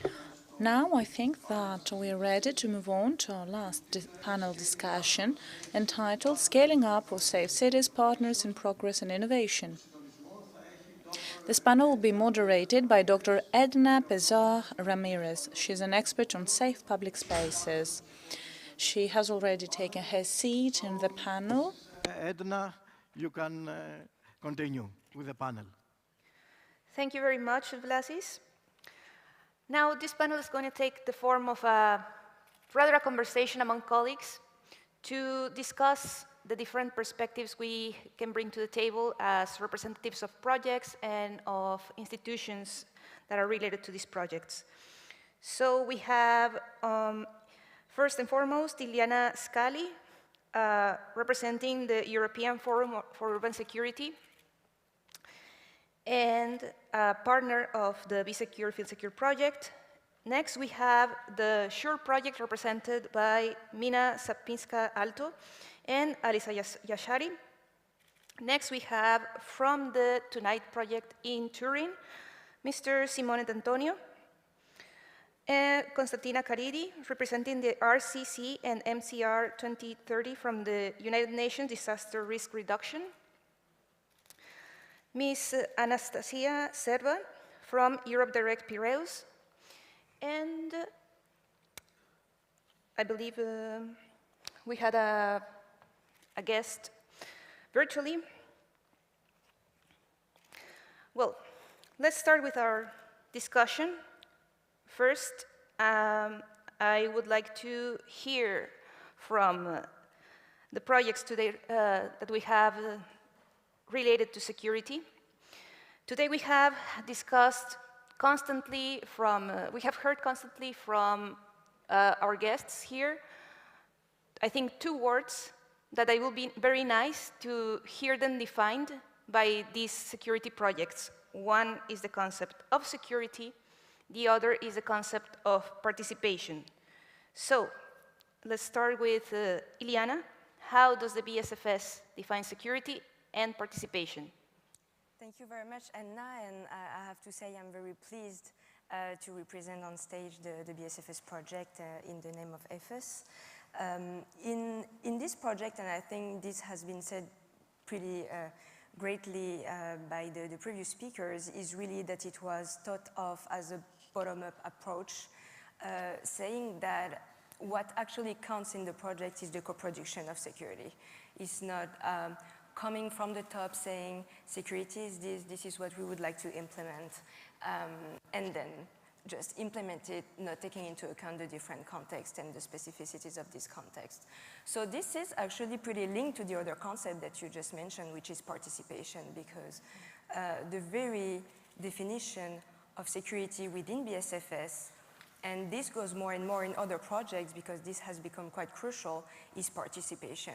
It's what is your perception of security as a citizen, what is it as a civil servant, et cetera, as you are an actor of security. So that would be the main point. I don't want to elaborate too much on that because I think this has been made before, but it really is the co-production, taking into account the different perceptions and making sure that all of the public services and activities and actions that are created and implemented after we all decided upon what security means for us in our specific context, in our city, then are meeting the expectations and the requirements. Thank you very much, Iliana. Let's hear from the project in Tampere, in Finland. What does security means and what does participation mean for the project? Now, if you could also give us a little bit of context where you're coming from in your project, please. Thank you. It's an honor to be here, and it's Congratulations to Mihalis and his team to concluding this project. You have done an amazing job. Congratulations on that. And yes, we, together with Alisa, we come from Tampere. It's a city, second biggest city in Finland, located in central part of Finland. And Finland is considered one of the most safest countries in the world. In this project, in SURE, we have been concentrating in, especially in event security, because City of Tampere wants to be one of the leading event cities in the Nordic countries in the coming years. And we want to attract always bigger and bigger events to our city. And safety and security plays an important role in event organizing as well. We have created in the project like a joint situation room for safety and security officials. The platform offers real-time information and enables real-time communication between safety and security officials and also with event organizers during the events. And you can also engage the NGOs that are working on the field during the events with the application.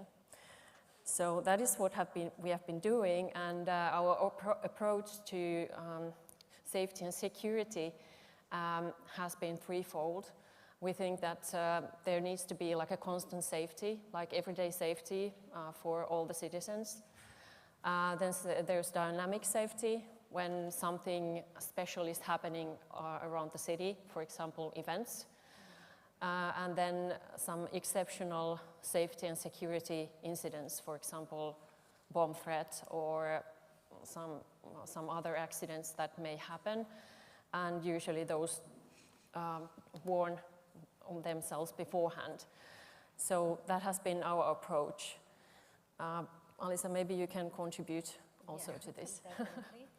It's also a pleasure to be here. Thank you for giving us such a sunny welcome, and we've had an incredible day so far. But to go off of what Mina was saying, an important aspect for us on safety has been the sense of safety of residents and also of event attenders. As we said, events has been our focus, and it can be like a laboratory to the broader urban context. But we also recognize that what is socially acceptable in events is not socially acceptable in daily life. If we think about the level of security measures when you go to a concert, that's not really something you're willing to tolerate in daily life. So we've been focusing a lot on the social acceptability of it and the sense of safety for residents themselves, for visitors, for event attenders, and trying to understand that what level of security, at least physical manifestations of it, are residents comfortable with. And that's something that we have really integrated into our decision making. And as Mina said, we've been thinking in a three-dimensional way about safety and security in our project. And in the broader sense, it's an enabler to a livable city. A safe city makes a livable city, and that's how we like to think of it. But before I go on for too long, I would also like to hear from the others. Let's give the floor to, before we continue, let's give a welcome to our guest who's joining us virtually, Ms. Alexandra Ivankovic, the Deputy Director of Victim Support Unit, I believe one of the largest, if not the largest, victim support unit in Europe. And let's continue with our question of defining what security means and what participation means now for the project in the city of Turin. Thank you so much. I'm Simone D'Antonio. I represent the Tonight project of Turin as person in charge of the communication activities for the Italian Association of Municipalities, which is one of the partners of the project. Turin is the fourth Italian city in terms of number of inhabitants, located in northern Italy. It's a city that is not a newcomer in the UIA program. It's the second project approved under the Urban Innovative Actions program. The first was on the management of commons, And the Tonight project follows more or less an approach that is similar in terms of making the security as part of the debate on commons. So considering security as a common good, as a challenge that can be tackled in a collaborative way, involving different categories of residents, involving different levels within the local authority, and creating integrated policies.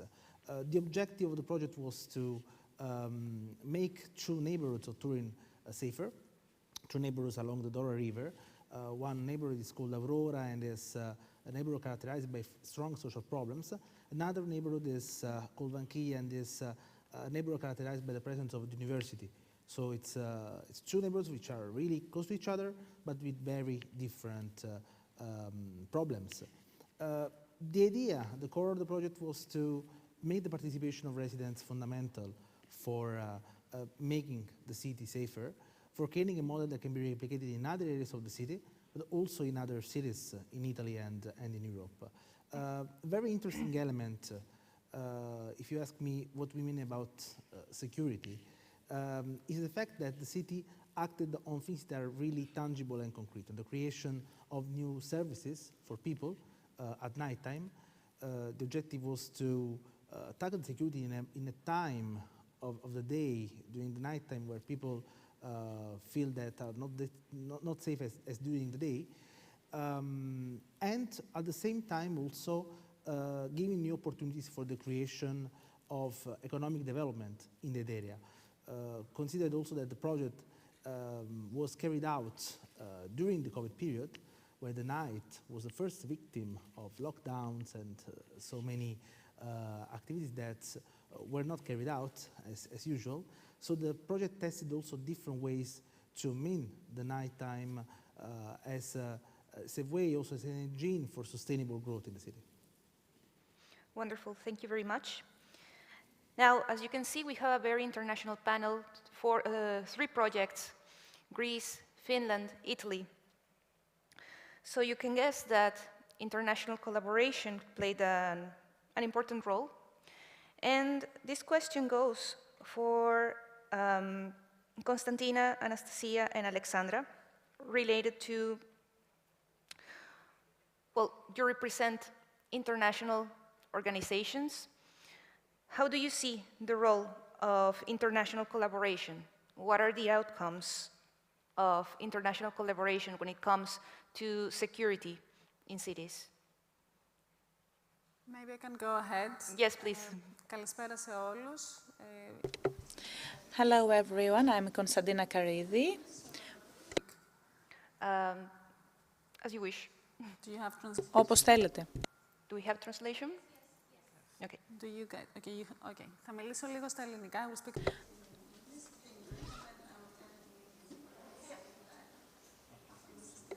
So, given that we're in Greece, I will speak in Greek. I'm Konstantina Karidhi. I'm the senior advisor at the RCCE and member of the advisor group at MCR 2030, UNDRR Europe and Central Asia. Apart from being an expert for the SURE project in Finland, I've been working on this project for the past 3 years. I'm part of their community. I'm also a member of the advisor group of the UNDRR for the Making Cities Resilient 2030 campaign. It is a campaign launched by the United Nations. The committee I participate in too deals with Europe and Central Asia. Now, when it comes to... So that the others can also maybe contribute, but I will say that when it comes to collaborations and international collaborations for implementation, I think, and especially when it comes to security, the key question to also consider always is what are the capabilities and the capacities of the organizations that you are addressing or you're collaborating with, for example, cities, to absorb and take advantage of the opportunities that exist. And this is always, in my experience, there are 3 elements that affect this: access to resources and also strategic planning in the given sector or in a given city. The degree of international ability, if you want, so the capacity of the external organization to understand the local circumstances, as well as, I must say, financing, adequate financing and adequate resources. When you have this, and in a way this is what the MCR 2030 campaign is trying to do, and RCC to implement, to cover this gap that exists between, let's say, the perceived policy environment and the intention of the policy-making community, whether it's at the national level or the international, as well as the intention behind the available resources, with change management conditions and requirements in each given environment. That's a first. Thank you very much, Konstantina. Anastasia, what can you tell us about international collaboration? Before I start, I would like to say just a few words about the Europe Direct Center of Piraeus.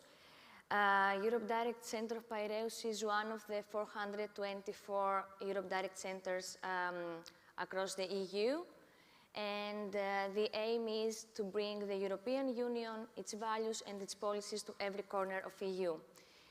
We have 5 pillars. The first pillar is the communication and the relationship between European Union and its citizens. We organize local events, participatory events, info days, and we also provide information to the citizens about EU programs, funding opportunities, mobility opportunities, etc. Then we have the second and the third pillar, which is about the relationship with the media and the sensitive topics of EU. The fourth pillar is the visit, that we organize visit to schools. And the fifth one, which is basically the topic that we discussed today, is about the promotion of a regional network of networks. So I would like now to refer to the cooperation that we have already as a Europe Direct Center with various European projects implemented by the municipality of Piraeus, such as the BeSecure-FeelSecure project.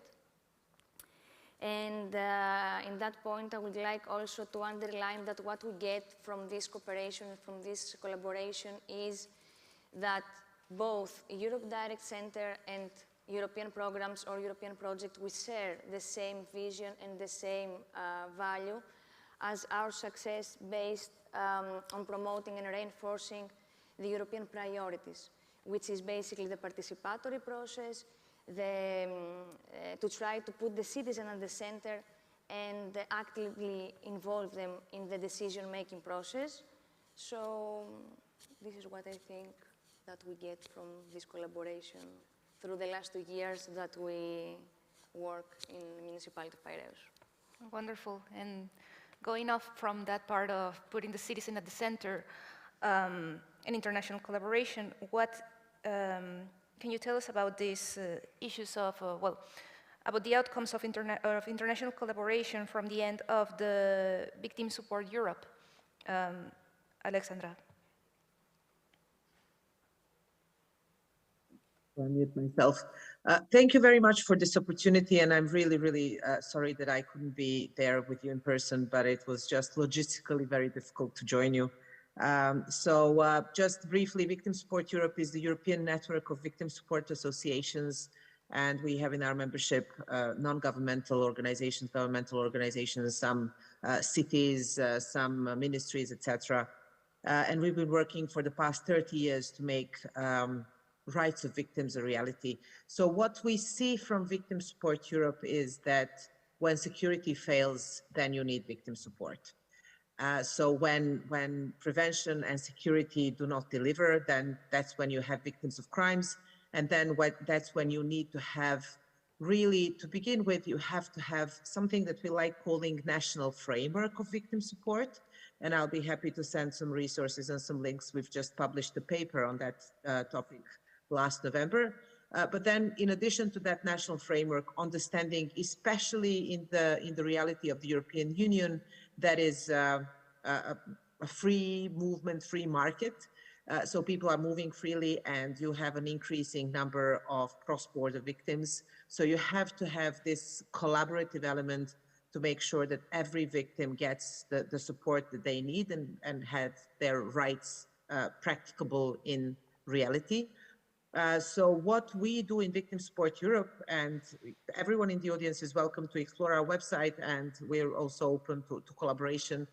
So what we do, we have our internal cross-border referral mechanism where our members can make sure that cross-border victims can have support when they move from one country to another. We are insisting, and this is something that was embraced by the European Union, so we're hoping that Greece will join this family. So there is something that's called Victims Helpline. 116006 is the number. It's been activated in 13 EU member states, and we're hoping to have like the EU 27 coverage. So we'll be happy to explore how to do that in Greece, because 116006 is a helpline that can be open to all victims of all crimes for some level of support and referral. What we also do within Victim Support Europe, and that's something that we've been doing for a number of years, is Terrorism Response Network.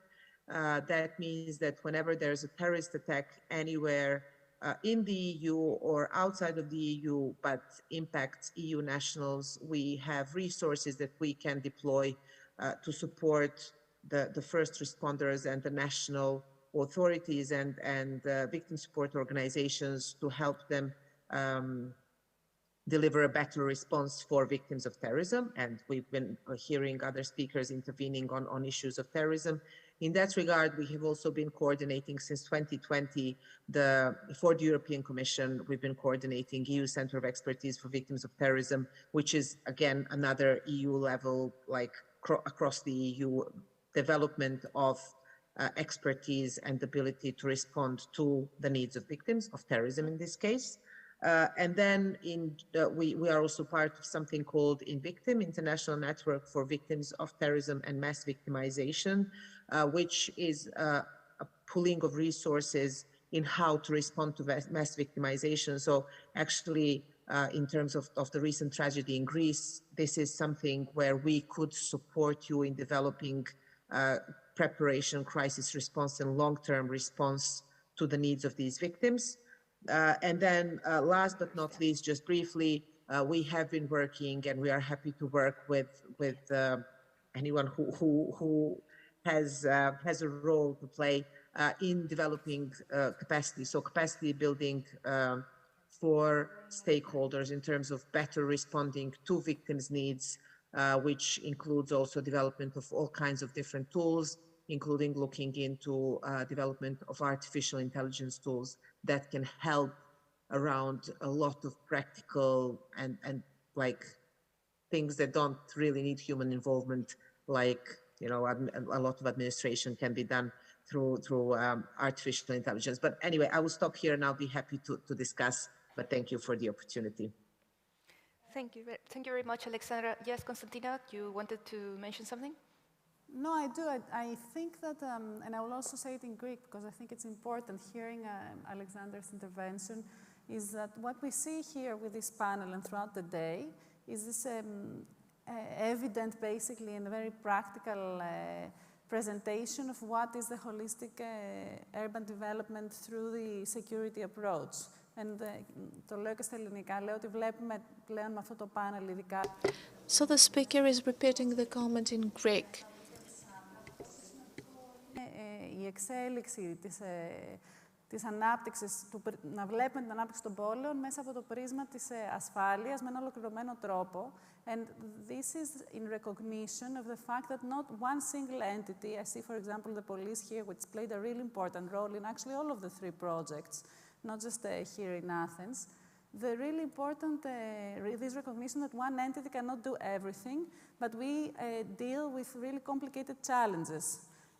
For example, in the case of the accident that happened at the moment, if we could also help the cities that were near, if let's say, the Larissa, for example, had access to the Victim Support Europe Center through, let's say, or Piraeus or other cities, this means that you can act faster, you can bring resources faster. And I think that this is an important element, basically, of this holistic approach, I think, that the Urban Innovative Action Programs brings, but also UNDRR and the other agencies. So it would be nice to, I think, consider this also for the follow-up of those projects.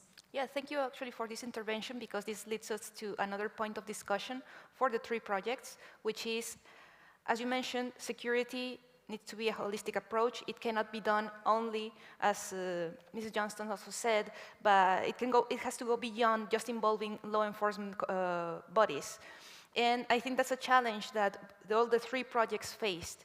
How do we juggle working with law enforcement and associations and citizens and pre-existing structures? What can you tell us about that for each project representative? I can go ahead. Iliana? Am I the one? Okay. I think this whole, I don't want to say issue, but question actually revolves about the governance, around the governance. And this is where you're actually testing if the governance is actually well implemented and solid. It's making sure, this goes on 2 levels.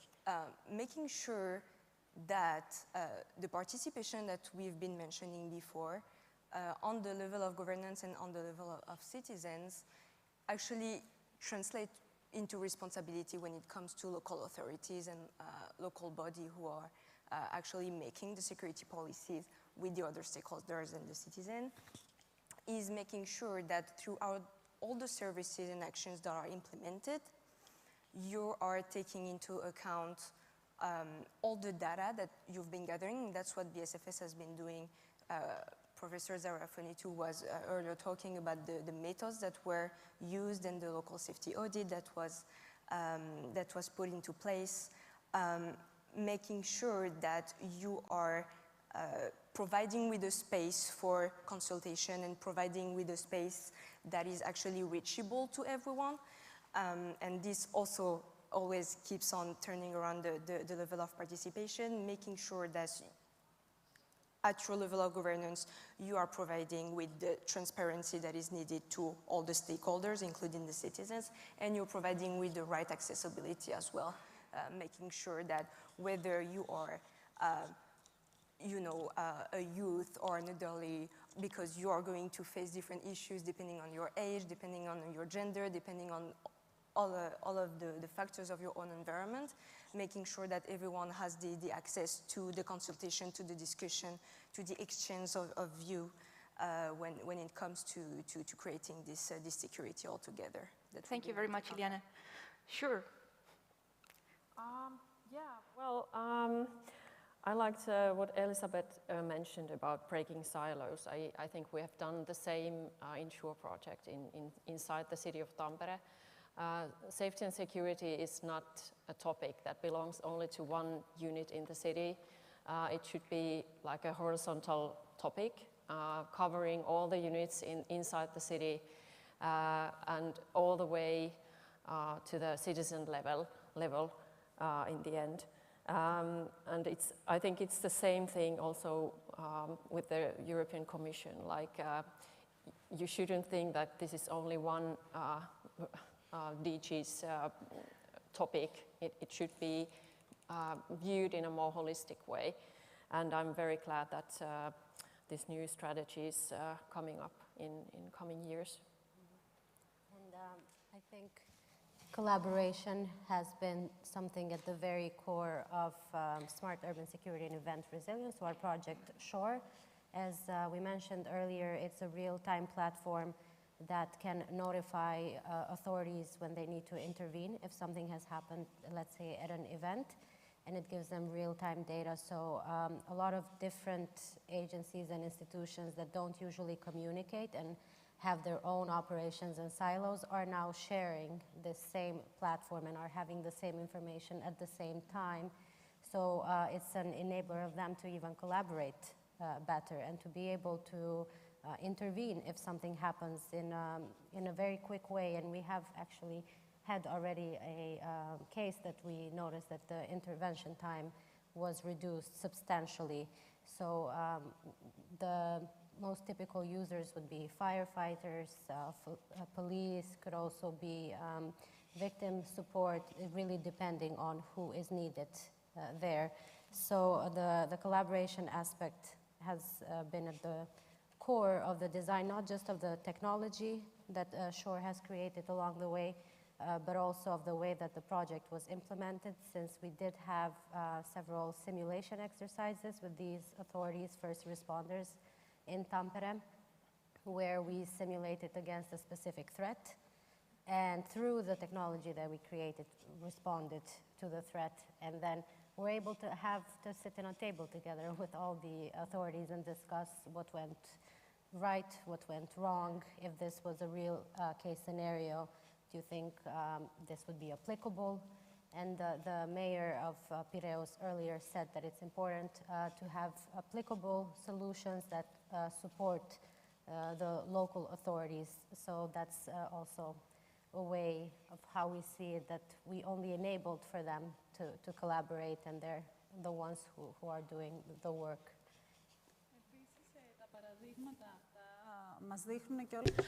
Also, those examples show that there's also a change in terms of risk and risk management in the 21st century. Traditional structures are not, and maybe they shouldn't be structured in a way that allows them to tackle those risks as soon as they emerge. For example, when it comes to climate change in cities like Athens in the southeastern Europe, we will have increased temperature, constant increase of temperature, and longer heat waves. This might bring forward issues that traditionally could fall under the Civil Protection Agency. When combined with other stresses and vulnerabilities due to those conditions, if there is not a comprehensive organization, holistic organization at the level of the municipality, the agencies won't be able to address that when the entire system collapses because it's 45 degrees out there. And the power capacity is not enough to meet the needs, meaning that there are vulnerable groups that are affected and run a higher risk. If this is combined with a fire at another part of the country or with a traffic lights breakdown in the city, which is something that might happen, and all that due to the heat, you do realize that this is not the structured system. This means that agencies alone cannot deal with that. In that case, we should have an urban resilience department in the municipality, and that's what they're trying to do in Tampere, a department that will have this planning on their agenda in collaboration with the civil protection agencies in order to tackle the vulnerability of the city under this perspective. In that way, they combine the concept of risk management and multiple risks with risk mitigation and prevention. Given that those phenomena accentuate more and more and they deteriorate, the structures that are currently available, as well as infrastructure and resources available, are as they are.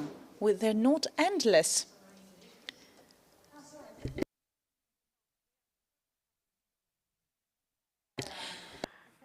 Well, actually, in two lines, what I said is that in the 21st century circumstances, we face a combination of, it's actually easier for me in English, we face a combination of shocks and stresses, which are not traditional threats. I use the example of urban heat, that can actually create in a city like Athens and generally in Southeast Europe conditions of extreme vulnerability that cannot necessarily be dealt with by classic, let's say, civil protection authorities, and it shouldn't necessarily be dealt with.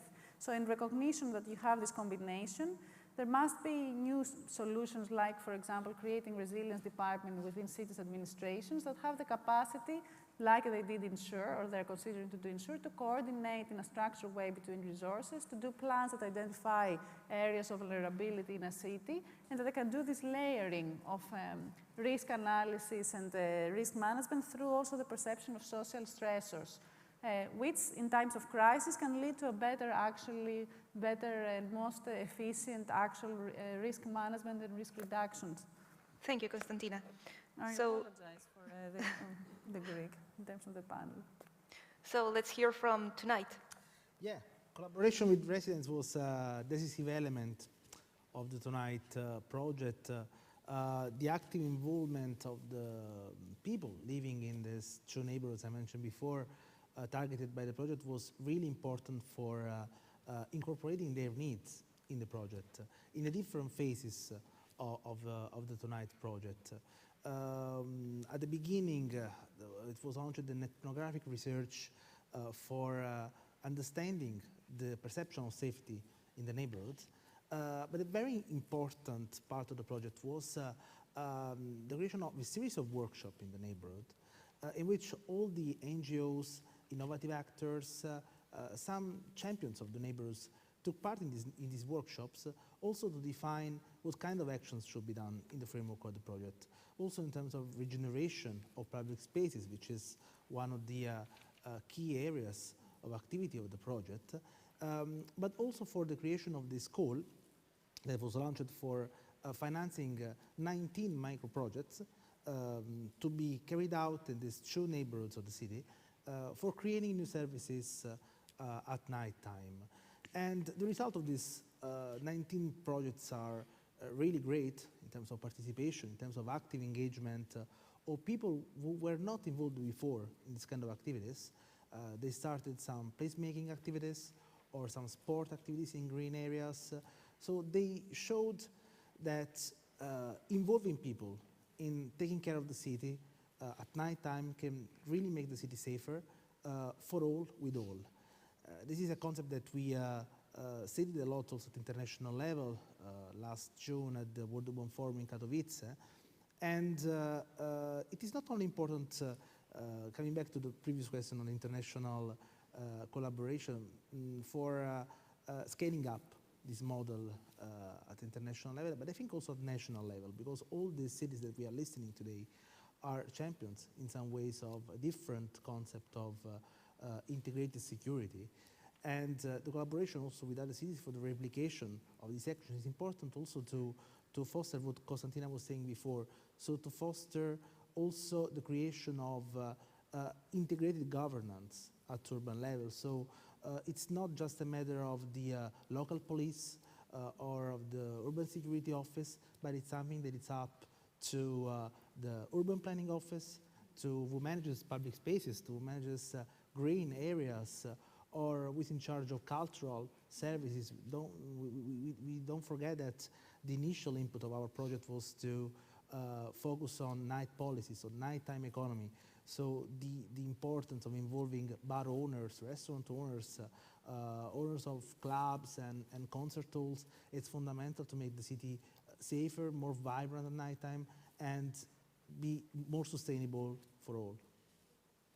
Thank you very much, Antonio. Simone. And I think, just to conclude this panel, I think we can see that a common thread is to think global, act local among us.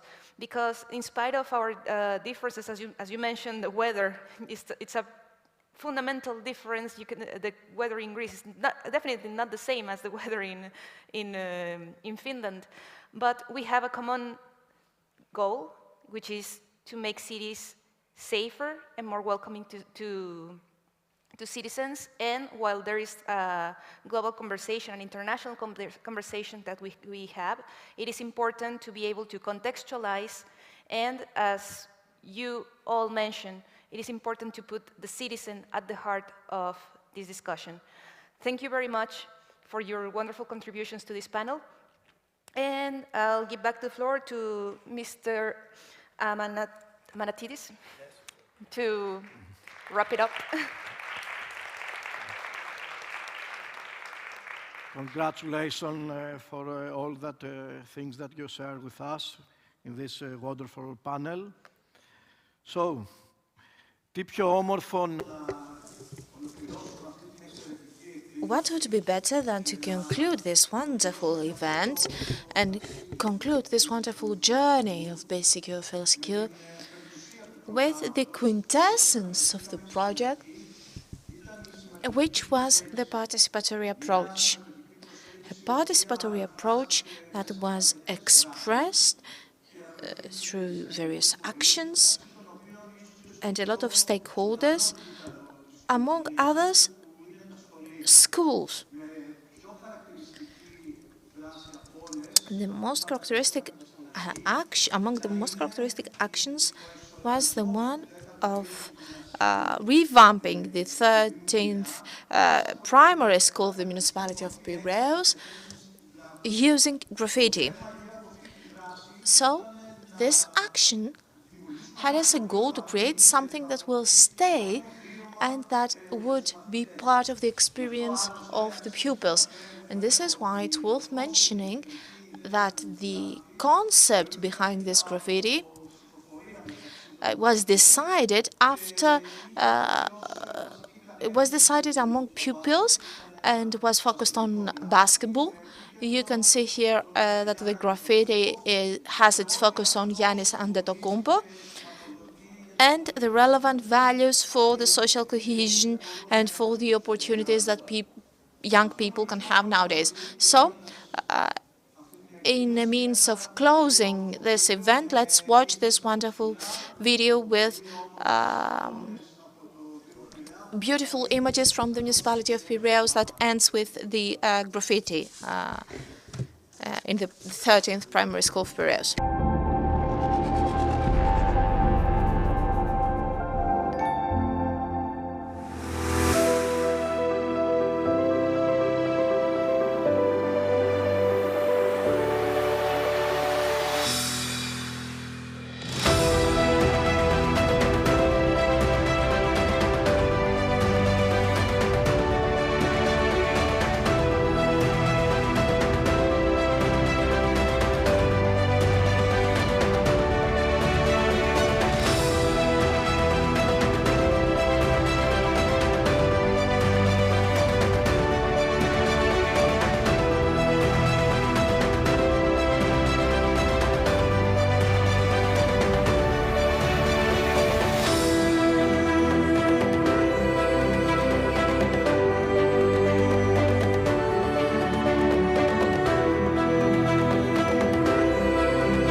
Well, we need to congratulate the video creators. I would also like to thank the organizers and production team of this conference. Thank you all for participating. Take care.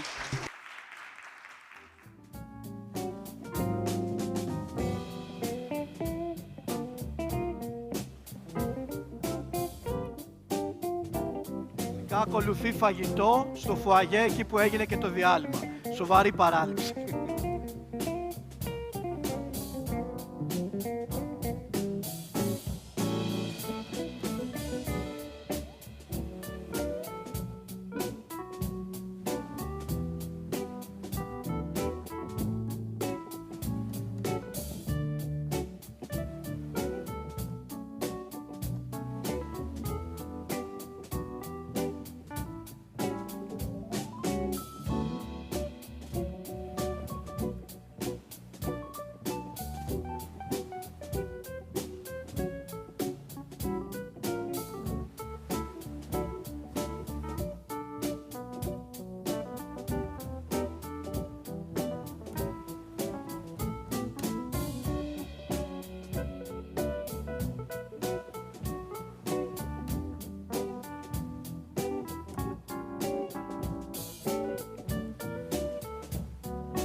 you.